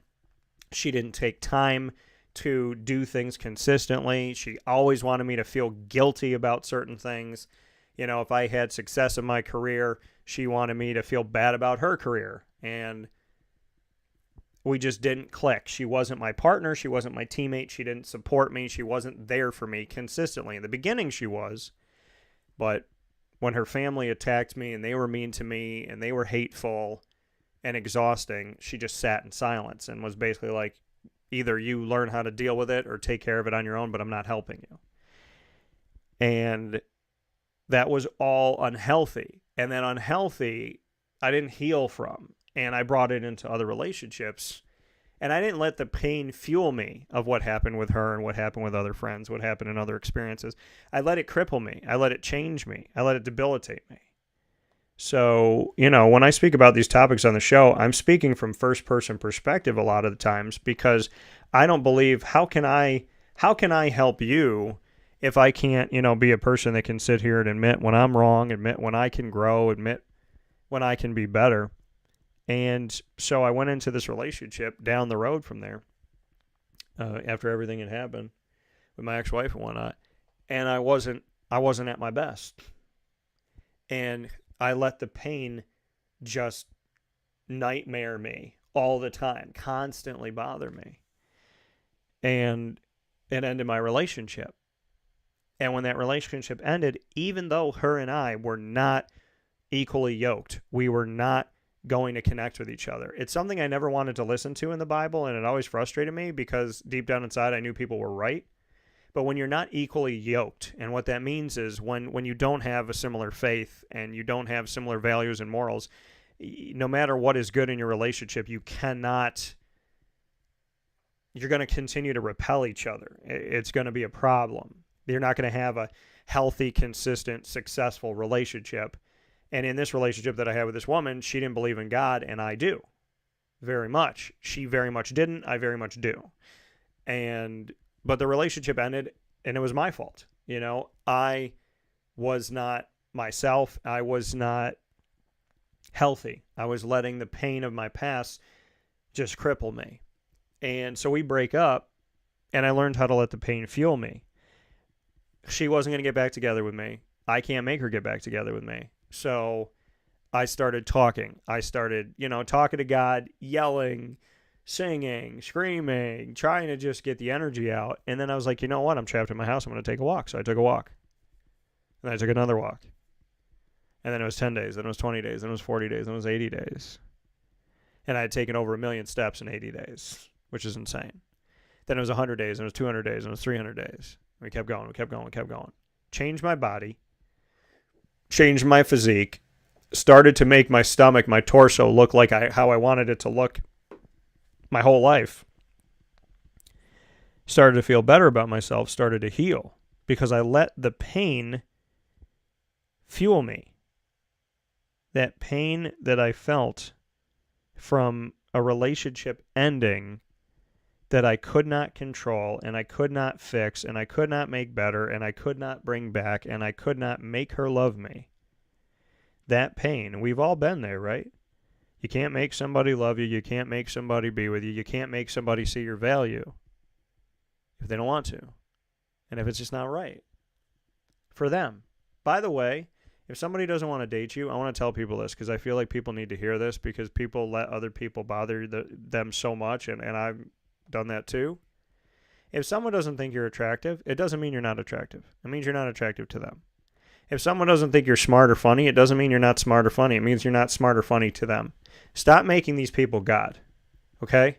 People are going to break up with you, and you could be one of the most attractive people on the planet. People are still going to break up with you. They're still going to cheat on you. They're still going to lie to you. They're still going to disrespect and devalue you. That's reality, okay? Just because someone hurts you and devalues you doesn't mean you don't have value, okay? Well, nobody wants to date me, so I must have no value. No, you just haven't met the right person yet, okay? Because every single one of us has value. That value was given by God. That value cannot be taken away. Can't be taken away by anybody. Can't even be taken away by death. If somebody kills somebody, you still can't take away that person's value. And, you know, like Gandhi said, you can chain my body to the ground, but you cannot chain down my soul, my spirit. So I let the pain of this breakup, something that was my fault, that was on me, I let it fuel me. I let it fuel me into talking to God more, trying to learn more, trying to listen more to God, and then physically getting healthier, mentally getting healthier to a point where I reached the healthiest point in my life I'd ever been mentally. And now it is my charge to continue to do that, to continue to be healthy. Now that I'm past that pain, I'm past that, oh my gosh, I want to get back together with this person, da-da-da-da-da. Now that I'm past all of that, I still have to take care of myself mentally, physically, emotionally, socially, economically, spiritually. It is an everyday thing, and we will all feel pain. Some of us are fighting a disease. We have no control over it. We have no idea how it happened to us, why it happened to us, when it happened to us. You can't control it. There are so many things in life that you and I and everybody else cannot control. So what are we going to do about it? The things we can control, it's how we can control how we respond and how we treat ourselves and how we treat other people. Let that pain fuel you. Let the fact that you have no control fuel you. Let the fact, when I say you have no control, like if you have a disease, if you have cancer, if you have ALS, if you have anything, right? COVID and whatnot, the flu. Let it fuel you. Let it fuel you. Because the disease, the devil, is the real disease. The devil wants you to believe that you don't have control. The devil wants you to believe that your life is over. The devil wants you to believe that you will never find a way. The devil wants you to give up, wants you to give in, succumb to the disease, succumb to the pain, succumb to the heartache. Turn away from God. That's what the devil wants. The devil wants to make you so uncomfortable that you drop everything good in your life. That's what the devil wants. And you can't give it to him. You can't. You shouldn't. I know people that are fighting a disease right now. I know people that are dealing with the loss of somebody right now. I know people that are dealing with getting past a breakup right now. I know people that want to be husbands and fathers and wives and mothers. They can't find the right person. I know people that don't like the job they're in. They don't like the people that are there. I know people that have been discriminated against, harassed, ridiculed, disrespected. People that owe them a lot of money. People who have had friends walk away without even a lick of anything. People who have had things taken. And nobody comes back to give it back. It's all painful. But pain is suffering. It's also a way to become stronger. When you stretch, after not stretching for months or years, your body hurts. Not because it's wrong, but because you haven't done it. You have to suffer the pain of stretching in order to finally get to a place where it doesn't hurt. You have to suffer walking in the beginning like I did, where you felt like you couldn't breathe. I wasn't 300 pounds, but I was out of shape. And when I walked, I felt like I couldn't. I said, how are my legs going to get this far? How are my feet going to get this far? And here's the human mind, the devil working on that human mind. When your mind believes you can't, you will actually think you can't. And then I started walking, and I was walking miles, 5 miles, 8 miles, 10 miles. The amount that I did on my legs, on my feet, I thought to myself is superhuman. I still feel that to this day. The walks that I did were superhuman. Superhuman. Because I believed I could, and I did it. I believed in it, and I did it. The devil wants you to quit. The devil wants you to say that you can't. The devil wants you to stop believing in yourself. That's not God. God does not want that for you. Well, if God wanted me to be happy, all the good things would happen in my life. That's not true. God wants you to learn. God wants you to appreciate. God wants you to value. God wants you to listen. I saw a video within the last couple of days that said, maybe God wanted you to spend 6 months with someone so you wouldn't spend 60 years with them. Maybe he wanted you to go through that tough relationship so that you would know to not spend your life in that relationship. He needed you to feel it for a short time so that you didn't commit to it forever. Everything in life is perspective. It's perspective. It's how we look at things. It's not what it is, it's how we look at it. Some people see quicksand as a place to die. I might see it as the only way that I have to get to the other side. I got to figure out how to get through this, over it. I got to do whatever I can to get past it. God does not pave roads for you, make them clear and easy. Sometimes he says to you, you got to walk through this forest. And you say, God, how do I get through it? And he says, well, if you trust me to be your tools, you'll have tools and I will help you. But I'm not going to give you a blueprint. We're going to have to figure this out together. Because what is life? What is life if every test you took, you had the answer sheet? You didn't have to learn anything.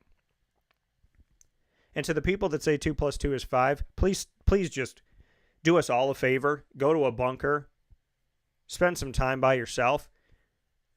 Pray. Get the craziness out of you. And then come back to the world. 2 + 2 is not 5. If that's the case, then I got a lot more money in my bank account than I thought I did. The reality of pain is that we need it to grow. They call it growing pains for a reason. I still remember laying in bed and my legs were hurting as a kid because my legs were growing. I was growing. And it hurt. I remember once or twice in my life where it hurt, the growing pains physically, my body growing hurt. It hurt me in bed. But we needed it. We needed it. We need our teeth to chew, but when they come in, they hurt. Pain is gain. Pain is forward. Pain is an opportunity to grow. Without pain, I wouldn't have pushed myself. We all need pain to move forward. We need pain to learn. Does that mean I want people to die? No. Does it mean I want people to have diseases? No. Do I want someone to break up with you? Absolutely not. But you need that pain. Think about the person you're married to who you love dearly. If those other people didn't break your heart on the way to that person, you would have never married them. You would have married one of those people. And you would have lived a subpar life getting hurt all the time. But you needed those people to hurt you because you were never going to leave that person, right? Oh, I love this man so much, Dan. He cheats on me. He lies to me, but I just can't help it. My heart loves him. Well, if he didn't do all those things and you didn't leave, you would have thought that it was okay to be in a relationship where you got cheated on and lied to and hurt all the time. It is not easy to be alone. It is not easy to do something nobody's ever done before. It is not easy to set that precedent. It is not easy to follow God. It is not easy in life to make the tough decisions. That's why they're tough. It is easy to make easy decisions. It is easy in life to not try because you can never fail, but you can also never succeed. There are so many people in life that do not try. And they laugh at the people that try. They poke. They go, oh, look at that guy out there trying. Look at that girl out there doing that trying thing. Look at her trying. Look at how stupid she sounds. She's out here singing her heart away, and I don't like her music. She sounds like a dying cat. But at least she's trying. At least she went out and sang in public, something that you would never do because you're terrified of it. 99.9% of people that make fun of other people for trying would never try. They would never do the things that they're making fun of. You can say a quarterback sucks, but why don't you go play quarterback? You can say that women's soccer player is terrible, making all types of bad decisions. Why don't you go out there and run with her? Just run. Don't even kick the ball. Just run. Show me you have the stamina and the ability to stay on that field. And then tell me it's easy. We can critique anything and everything in life, but are we willing to go through the pain? Are we willing to go through the process? The pain is the process. The pain is in the process.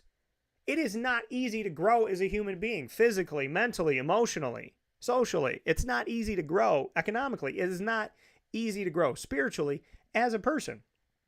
You have to go through pain to grow. That's how you do it.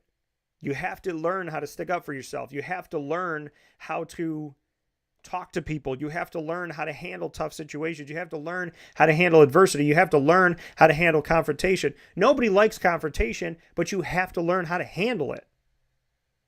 Handle your business. That's what my dad said to me a couple days ago. He said, handle your business. Handle it. He said, you run a business, figure it out. So my mom said, same things. You got to learn how to deal with this. She said, honey, you're in a dog-eat-dog world. It's not, I'm not telling you it's fair. I'm not telling you it's right. I'm not telling you don't have, I'm not telling you you're incorrect in the fact that it bothers you that people do this or say this or treat you that way. But what I'm telling you is this is life. And you got to be willing to take the hits. If you want to move forward, you got to be able to take the hits. You have to. You got to be willing to take the hits and keep moving forward. It was in Rocky Balboa, and my parents echo those statements. You have to be willing to take the punches. Pain has to fuel you. It is not fair when someone has ALS. It is not fair when someone has cancer. It is not fair when someone goes through surgery and doesn't make it out. It is not fair when somebody has COVID. It is not fair that when COVID was happening, we couldn't talk to each other, hug each other, love each other, be around each other. We couldn't be at each other's funerals. We couldn't be at the christenings of babies. We couldn't see babies being born. It was not fair. It is not fair in a lot of ways that a lot of things happen in life. There's a lot of things in life that are not fair, but they happen. They happen all the time. My grandfather's died when I was 6 years old. That is not fair. I got people that I know that have grandparents alive right now, and they, like my grandparents, they would have been here, but they're not. And that's not fair, but it happened. It's not fair, but it happened. Some people lose their eyesight. They lose their hearing. It's not fair, but it happens. Some people are born blind. It's not fair, but it happens. You have to let the pain fuel you. You have to let the pain inspire you. It's never going to be fair. It's not fair. Things that happen in my life, but they happen. And you can choose to be a bully. You can choose to pay the negativity forward. You can choose to pay the hate forward, right? I went through a divorce, so I'm going to go out there and hurt every woman in my power to get back at her. I'm going to go hurt her. I'm going to hurt them. I'm going to hurt all these people. I'm going to ruin her life. I'm going to ruin their life. No. Take the pain. Take the pain and learn from it. You married the wrong person. Something in your gut knew that it was wrong. You went through with it anyways. The night of the wedding, the night that everything went down, you sat on the bed and said, did I make the wrong decision? Something inside of you did not feel right. And at the end of your relationship, you go back to that moment and you say, Dan, you should have done that back then. You learned. You went through the pain. But now you know you don't get married for the sake of getting married. You don't get married because you think it's good enough. You don't get married because it's almost good enough. You don't get married because she's pretty and this and that. You get married because inside of you, you cannot imagine living your life without this person. You cannot imagine, and that person is healthy and they are good and they're there for you and they take care of you and you take care of them. Not everything in life is going to be perfect. Sometimes you're in it, they're not in it. Sometimes you're in your business, they're not in your business. Sometimes you believe in something they don't believe in.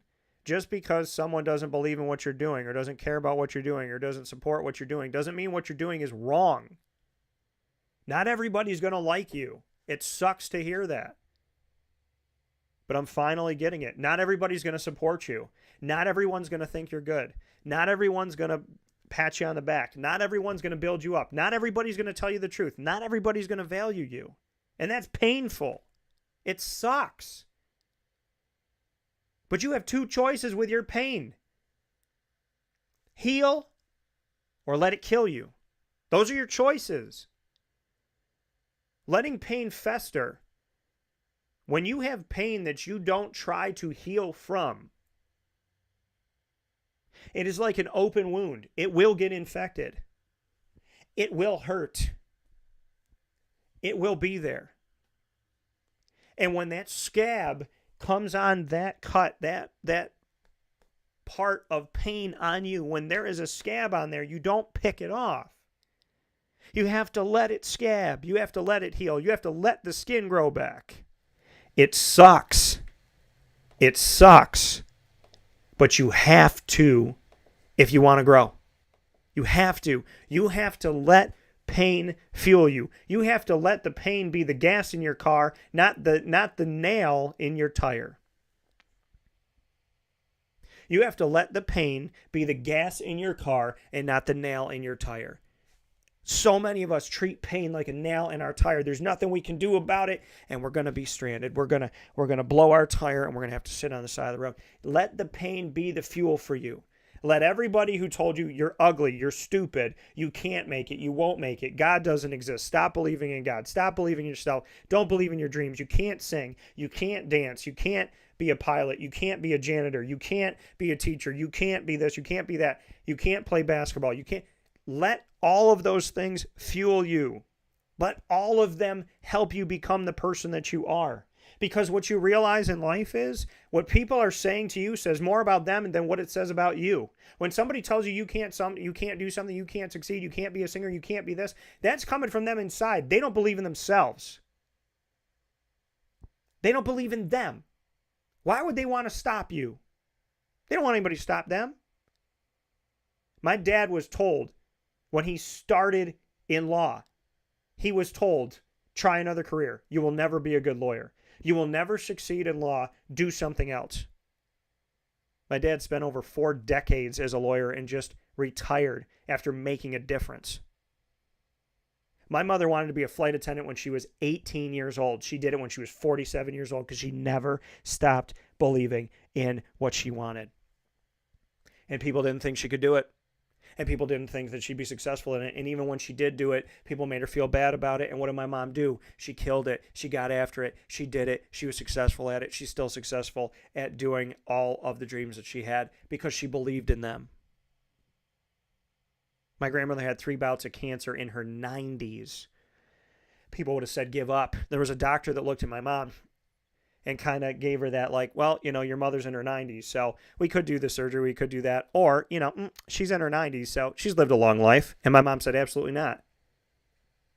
Doesn't matter how many years she's lived, if we can help her live longer and do it in a good way, in a positive way, if we can get her healthier, then let's do it. And that's what my mom did. There's doctors out there saying, she's 94 years old. Just let her die. My mom said no. My mom didn't give up on her. And my grandmother didn't give up on herself. I knew that I wanted to be a broadcaster when I was in high school. I knew I wanted to work in sports. I knew that I could be on ESPN. I could be on SportsCenter. I could do this. I could do that. And then I ended up starting my own company. My dream was to be on ESPN, be in Bristol, Connecticut, and be on SportsCenter every single day. And now I look at my life and I look at SportsCenter today, and no offense to SportsCenter, but I'm so happy that I'm here and not there. I'm so happy that I decided to work for myself, that I decided to start my own company. I decided to take a difficult road. 27 cents in my pocket, $103 in my bank account. I didn't have a house to myself. I didn't have a ton of stuff to my name. I wasn't a trust fund baby. I didn't have all these grants and things, and I didn't have, some rich benefactor giving me money and saying, do this or do that and do the other thing. I did not have a path except for the one that God helped me build. I had a dream. I had perseverance, determination, hard work ethic, morals, values, God, faith, love, joy, excitement, talent. And I put it all in a pot, and God and I mixed it up, and we worked together. My success story comes from hard work, dedication, and determination. Do you know how many people have tried to stop me? Do you know how many people have said bad things about me? You know how many people have been rude and disrespectful? You know how many people in the media world have treated me with absolute disgust? If I told you the stories of the way that people treated me in the media, you'd be like, why are you even in a room with these people? Because they're in a room with me. That's how I look at it. I'm not in a room with them. They're in a room with me too. I'm here to do my job. If they happen to be in the room, I don't care, because they could be interchangeable. They could be in the room or somebody else could be in their seat. It doesn't matter to me because I'm not there for them. I'm there for me. I'm there for God. I'm there for me. I'm there for the coaches. I'm there for the players. That's what I'm there for. I'm not there for any of these people. These people are chumps. Some of them are good. Some of them are kind, but the ones that treat you like crap, they're chumps. They're people that are not happy. They're people that don't appreciate. Why am I a threat to you? That's what you need to think about every time somebody tries to throw pain at you. Why are you a threat to them? Why are you a threat? I love when a guy meets me and I'm talking to a girl and he's friends with a girl and maybe I'm trying to date the girl or whatever that may be, and the guy like gets your name wrong on purpose and this and that. What are you, Dave? What are you this? And I just laugh. I just laugh at that because you've now shown me all your cards. I'm dating a girl that you like. She's attracted to me, but she doesn't want to date you, and that makes you uncomfortable. So now you got to tear me down because you want me to get uncomfortable enough that I walk away. But I'm not going to walk away because I'm not here for you. I'm here for her. I'm here for me. I'm not here for you. You have to remember that in life. You are not here for other people. You're here for God. You're here for yourself. It doesn't mean be selfish. That's not what I'm saying. Don't get it twisted.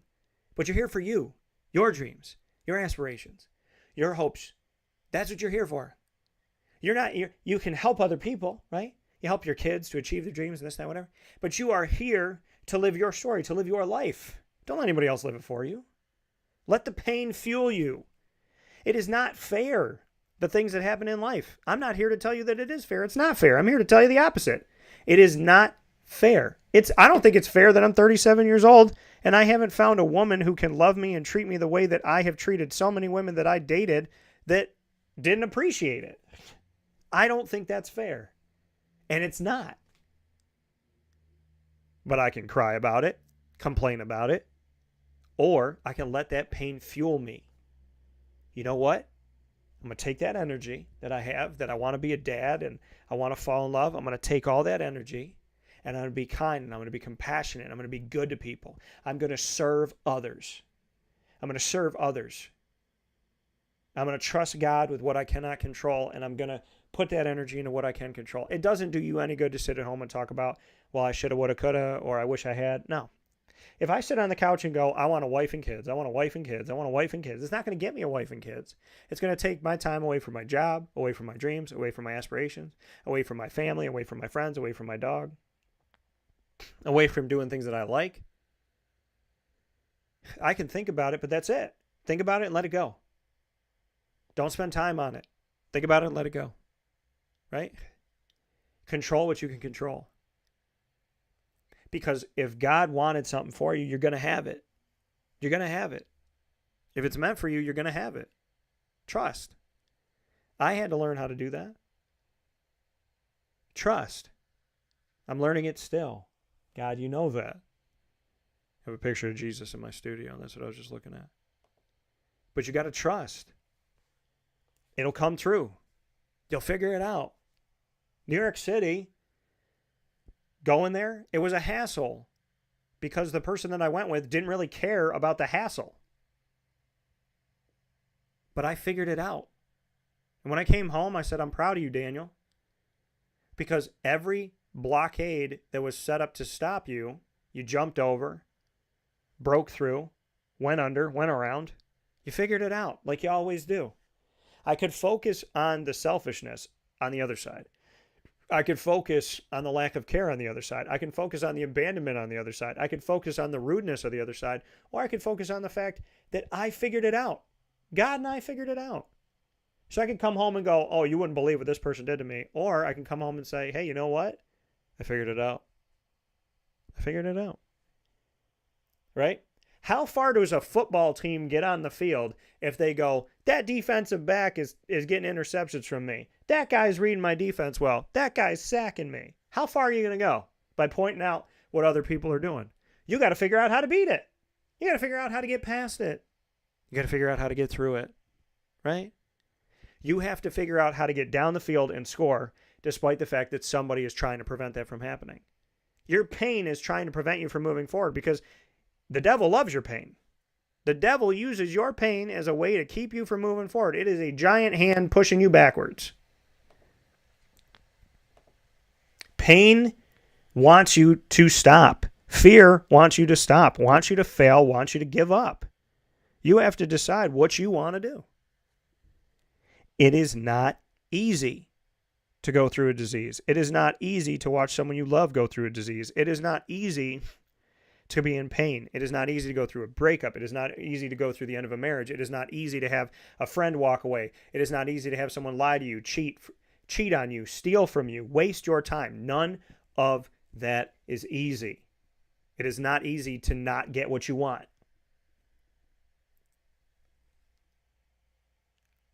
But what are you going to do? Because complaining, worrying, and being fearful has never solved one problem on this planet ever. Fear has never solved anything. It's what we've done with the fear, how we've used it to fuel us. Worry has never solved anything. It's what we did with the worry to take that worry and turn it into something that can fuel us. Nothing comes from nothing. Fear, worry, doubt, it doesn't do anything. It keeps you on a couch, and you don't achieve anything sitting, doing nothing. If you want to make something of your life, take the pain and let it fuel you. Pray to God. Listen to God's response. Trust that it may come in words or it may come in an action. It may come in a rainbow. Pray to God. Trust God. Trust yourself. And let the pain be your power. We will all suffer. Jesus suffered. So if Jesus suffered, we are not more important than him. We will suffer. If the best of us suffered, we will suffer. Doesn't mean we're all going to have a disease. It doesn't mean we're all going to have a breakup. It doesn't mean we're all going to be alone. It doesn't mean we're all going to not get this thing or that thing. It means we'll all suffer in some way, shape, or form, and we have to let that pain be the gas in our tank and not the nail in our tire. We'll take a step aside for a fast break. We'll be back after this to announce my top dog of the week.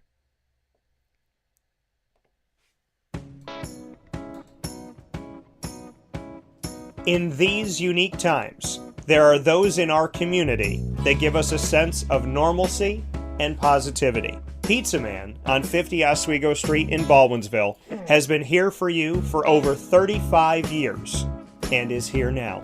Call 315-638-1234 or order online at pizzamanbville.com to bring those familiar tastes into your home. And remember to come see our monthly on-site broadcasts centered around the community and our Baldwinsville Bees. Pizza Man in Baldwinsville. Any way you slice it, they are always here for you.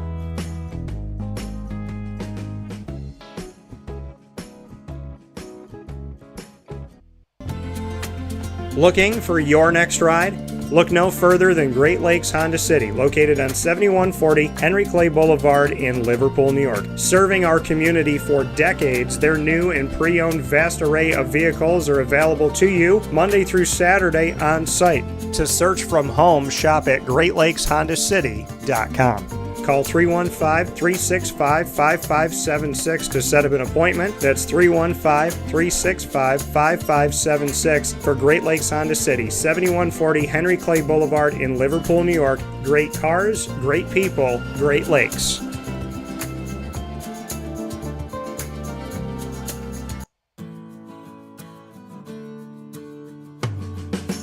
Our corporate purpose at Chick-fil-A is to glorify God by being faithful stewards of all that's entrusted to us and to positively influence all those who come in contact with Chick-fil-A. And what became increasingly clear from our success in Cicero is that people love Chick-fil-A. And also I think we recognized that, we had a great opportunity to grow the brand and grow our platform. I felt incredibly grateful when I was selected to be a Chick-fil-A operator. I think what it's meant for me, what I've come to realize on a very deep level is that this is a calling for me. It's not a career. It's not a job. The Lord called me to be a Chick-fil-A operator and to use these restaurants to glorify Him and to positively influence other people.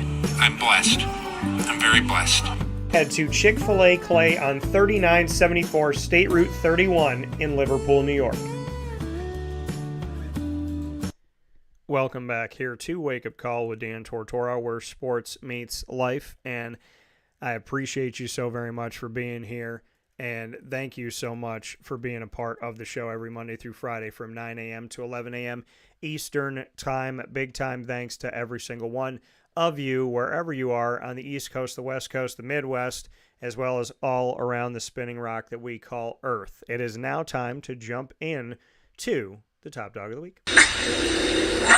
Top Dog of the Week, proudly presented by K9 Camp Dog Daycare and K9 Kampground Dog Boarding. K9 Camp Dog Daycare available to you on 228 Old Bridge Street in East Syracuse, right off of Bridge Street. You can find K9 Camp Dog Daycare for your furry loving friends to give them a place to go for the day as you get stuff done around the house, whatever you got going on.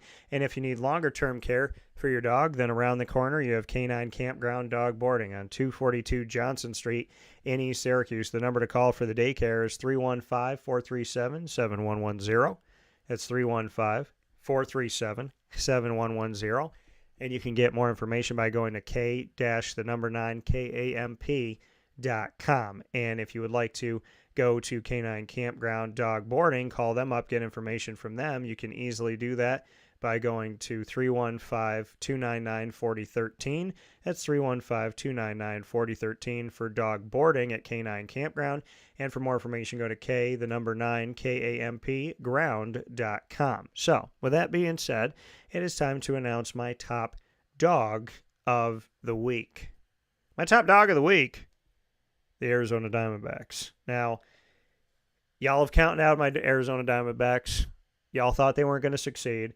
As an impartial broadcaster, I picked the Dodgers. As an impartial broadcaster, I did. In my predictions, I picked the Dodgers. I thought, okay, Arizona's going to beat the Brewers, and then I think they're going to run into some trouble with the Dodgers. I wanted to pick Arizona. My heart is with Arizona, but I said being an impartial broadcaster is paramount. You cannot be in this business and do it well, in my opinion, if you are partial. If you're like, I'm picking my team no matter what, right? Because I don't think that, that's not showing education, right? if you're a Cowboy fan and the Cowboys are going up against the Niners and the Niners are beating the Cowboys each of the last 2 years and a lot of the same players are back and the coach is back and you think that they could expose it again, then, I would pick the Niners to beat the Cowboys like I did this year after the Niners have beaten them the last 2 years. As much as I like the Cowboys, I have to sit here and I have to tell the truth as a broadcaster, and I thought the Cowboys would lose the game, and they did. Right? I love my Diamondbacks. I love them so much. As an impartial broadcaster, I made my impartial selection. As a Diamondback fan, they're the top dogs of the week. Ketel Marte, Corbin Carroll, Christian Walker, Merritt Kelly, Brandon Fad, the rookie pitcher. My goodness. Awesome. Great job on his part. Zach Gallen, my man Gabriel Moreno. There are so many players on this team that, manager Lavello, appreciate the manager of the Diamondbacks. There's the fans that showed up, 50,000 people at Game 3, the first game in Arizona in this NLCS. So much love and much respect. You're the top dogs of the week because people counted you out. People thought you couldn't. And you did, right? People said you would never make it to the playoffs. They said if you made it to the playoffs, you were never going to win a series. You weren't going to win the wild card. You weren't going to beat the Brewers. I might have been one of the only people that picked the Diamondbacks to beat the Brewers. And then they said, okay, well, you're not doing well against the Dodgers. You're not going to beat the Dodgers. The Dodgers are way too good. You're not going to find a way to beat the Dodgers. And you swept the Dodgers. And then they said, okay, well, the Phillies are the real test. And the Phillies, you're not going to beat the Phillies. You're not going to get a win over the Phillies. The Phillies have got you. Look, they got 2 games on you. There's no way you're going to go to Arizona and figure this out. And they beat the Phillies. The Arizona Diamondbacks are my top dogs of the week because, number one, they gave me an early birthday gift in getting a victory for me. Number two, they are overcoming all of these odds that people thought were impossible, which I love to see because I love the underdog story. So I respect that and I appreciate that. And so I appreciate what they're doing. I appreciate the fact that they believe in themselves when the outside world doesn't believe in them, and they're shutting out the noise. They're shutting out the noise. That's the beauty of this, right? Because I talk about it on the show all the time, shutting out the outside noise. It is so hard to shut out the outside noise, but it is imperative to having success in life that we have to shut out the outside noise. We have to. We have to. If we want to get anywhere in life, we got to shut it out. You got to shut out the outside noise. Or else you're not going to get far. You might get down the street, but you're not going to get across the country. You have to shut out the outside noise. So many people are going to tell you you can't. So many people are going to tell you you can't. So many people told the Arizona Diamondbacks that they can't, that they won't. And they didn't listen, right? They're a young team. They'll get there someday, just not today. But they found a way. They found a way to win. They found a way to be successful. They found a way to move forward. They believed in each other. They believed in themselves. And they found a way to do it. And I respect that. I respect that very much so.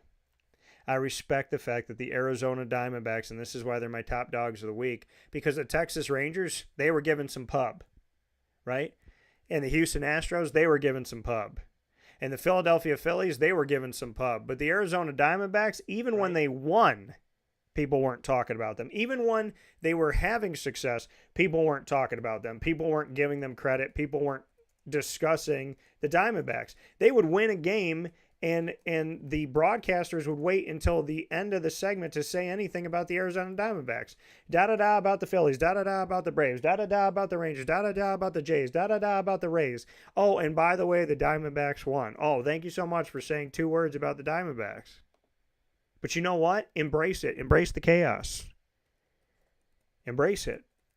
Because when you believe in yourselves, that's all that matters. The Diamondbacks are the top dogs of the league because they're showing you and they're showing the world that when the world is against you, when the overwhelming majority doesn't believe in you, it doesn't mean they're right.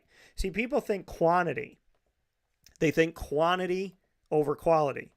If more people don't believe in you than do believe in you, that means you're not going to be successful because the majority of people don't believe in you. Well, the majority is not always right. The majority does not always have it all figured out. The majority wanted to kill Jesus.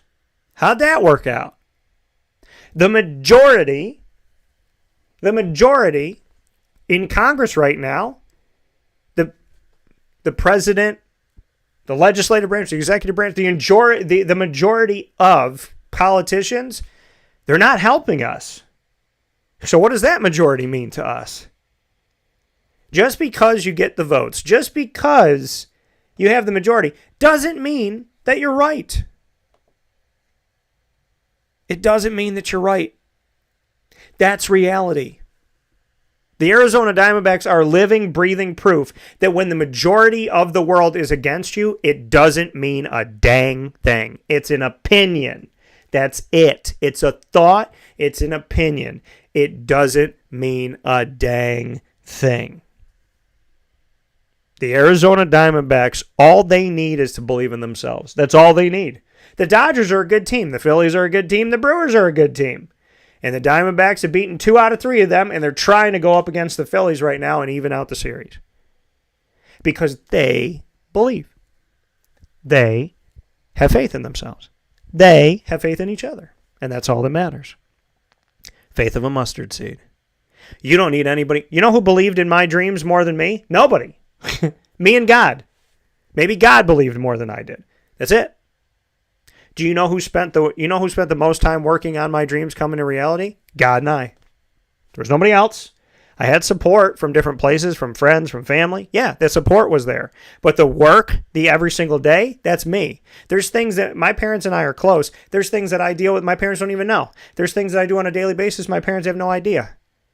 Because I believe. I believe. I'm going up against companies that have 40,000 workers. And I believe that I can hang. And I have. Not because they believe in me, but because I do.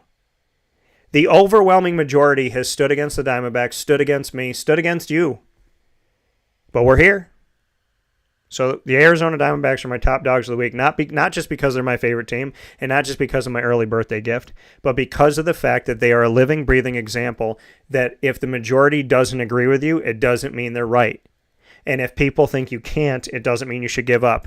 And that fear and negativity and hate and people laughing at you should never stop you from going after what you want. Nothing in this world or in any world or in the next world should ever stop you from chasing your dreams. It's on you.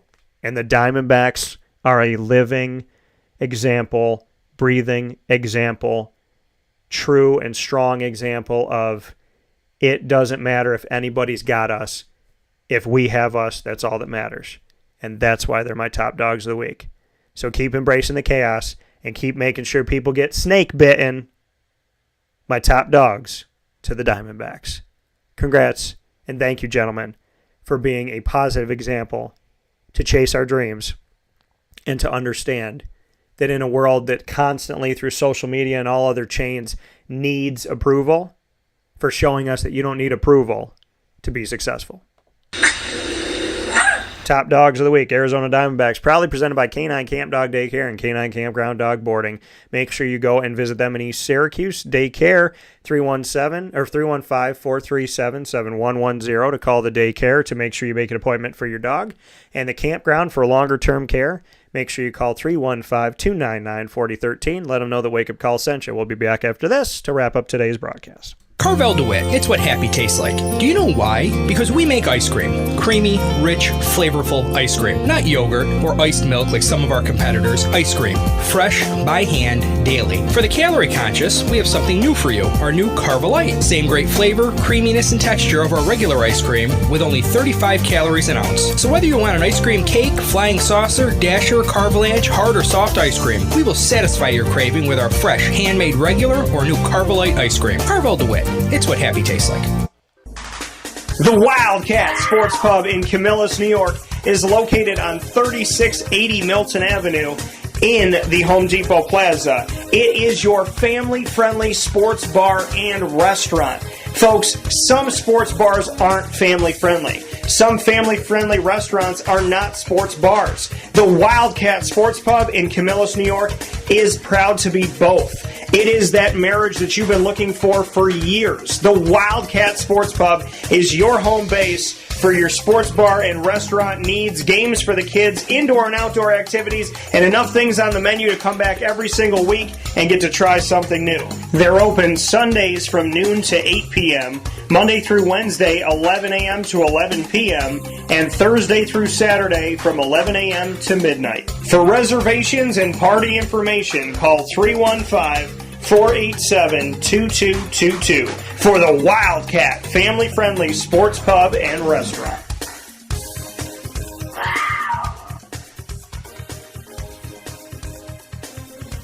GG Cards and Breaks. Like, comment, subscribe. GG Cards and Breaks available to you on 639 Delmar Place in Syracuse, New York. Right off of Teal Ave is your premier sports card shop. The guest service, terrific. The fact that they have every Major League Baseball, NFL, and NBA team means that no matter who you're a fan of in Central and Upstate New York, and for those traveling in, there is something literally for everyone. A lot of people say that, but GG Cards and Breaks lives by that. They have singles, they have packs, they have graded cards, they have boxes.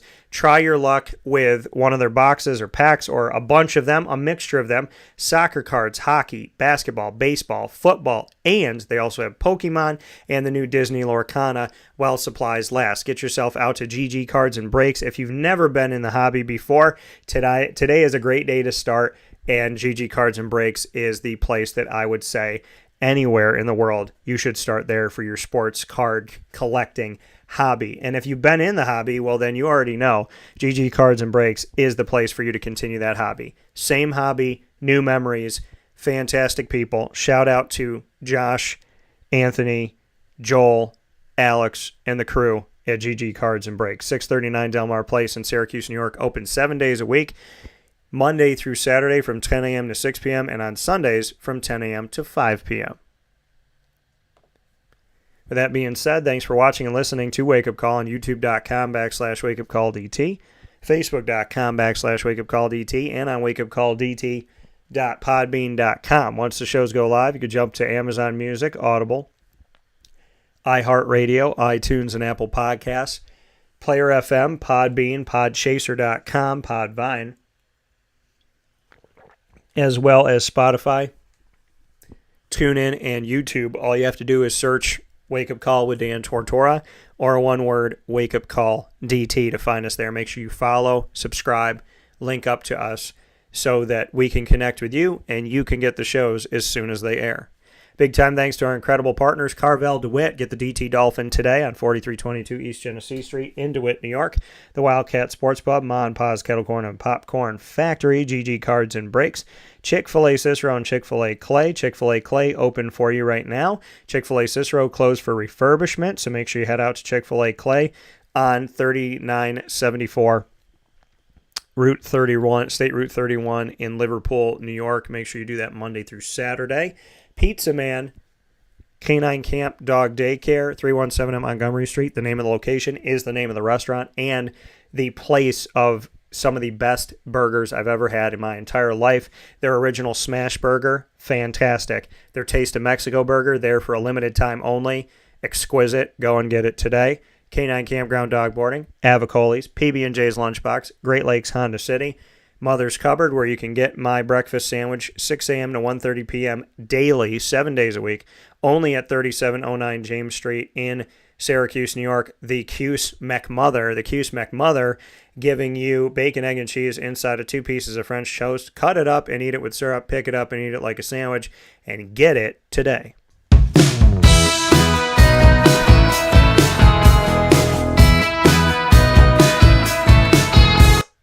The Lemoyne College Dolphins are exclusive multimedia marketing partners with Wake Up Call with Dan Tortora. Find our content with the Dolphins on youtube.com/wakeupcalldt. Click subscribe. And every first and third Wednesday of each month, AD and DT with Athletics Director Bob Beretta and myself, Dan Tortora. Every second and fourth Wednesday at 9 a.m. Eastern Time is the Dolphin Dive, diving into the stories of student athletes, coaches, administration, future Dolphins, and alumni. You can check out all of that coverage on youtube.com/wakeupcalldt and on the Lemoyne tab under exclusive partners on wakeupcalldt.com. And we underpromise, overdeliver, so there's been a bunch of Dolphin Dive extras that you can find on all of our social media. Make sure you do that with Wake Up Call with Dan Tortora today and always. Go to LeMoyneDolphins.com for more information. As always, fins up.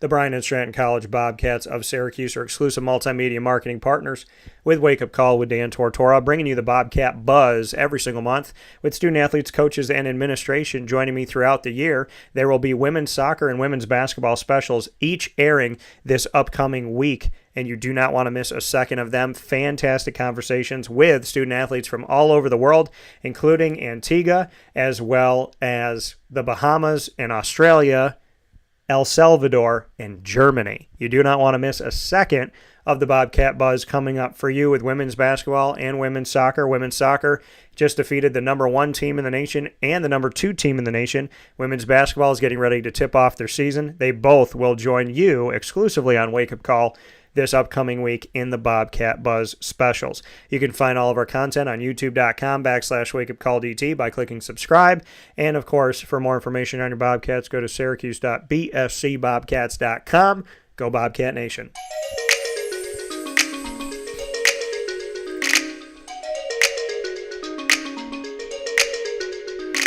The Alfred University Saxons are exclusive multimedia marketing partners with Wake Up Call with Dan Tortora. You can find your Saxons every single week during Saxon Time, Mondays at 10:30 a.m. Eastern Time, featuring our specials, The Presidential Perspective with President Mark Zupan of Alfred University, and the Saxon Spotlight, spotlighting student athletes, coaches, administration, and alumni all throughout the year. Get all of these specials by subscribing to youtube.com/wakeupcalldt. And of course, for more information, go to GoSaxons.com, and as the website tells you, Go Saxons.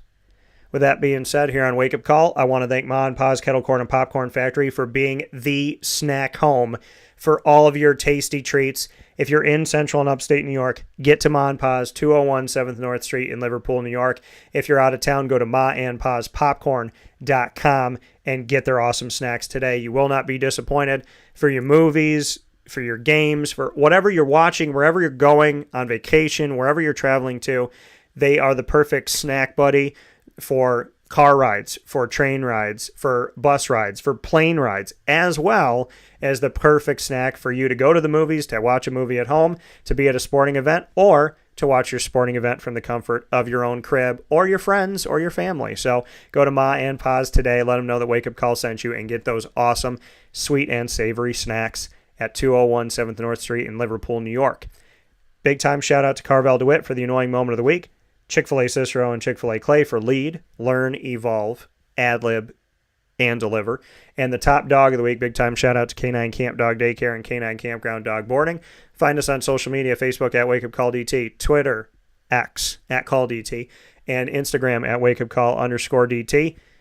As the final broadcast for me as a 37-year-old, I want to thank you for being with me through my 37 years of life, to everyone that's been here from the beginning, for those of you that have been with me for almost 20 years of broadcasting, and for those that just joined, God bless you. Thank you. I love talking with you. And here on October 20th of 2023, I bid you adieu as a 37-year-old, and I will see you as a 38-year-old on Wake Up Call with Dan Tortora, celebrating my birthday on October 21st, one of the best days of the year, in my opinion. God bless you all. Thanks to God.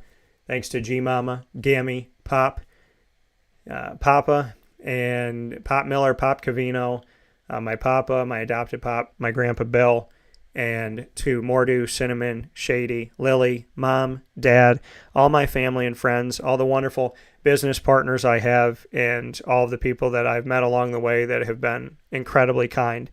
And to everybody that was incredibly not kind and hateful and mean, thank you, because the pain that you've given to me has fueled me to be the person I am today and to be proud of the man that sits here who is ever growing, ever learning, and trying to get to heaven. So thank you to God for my life.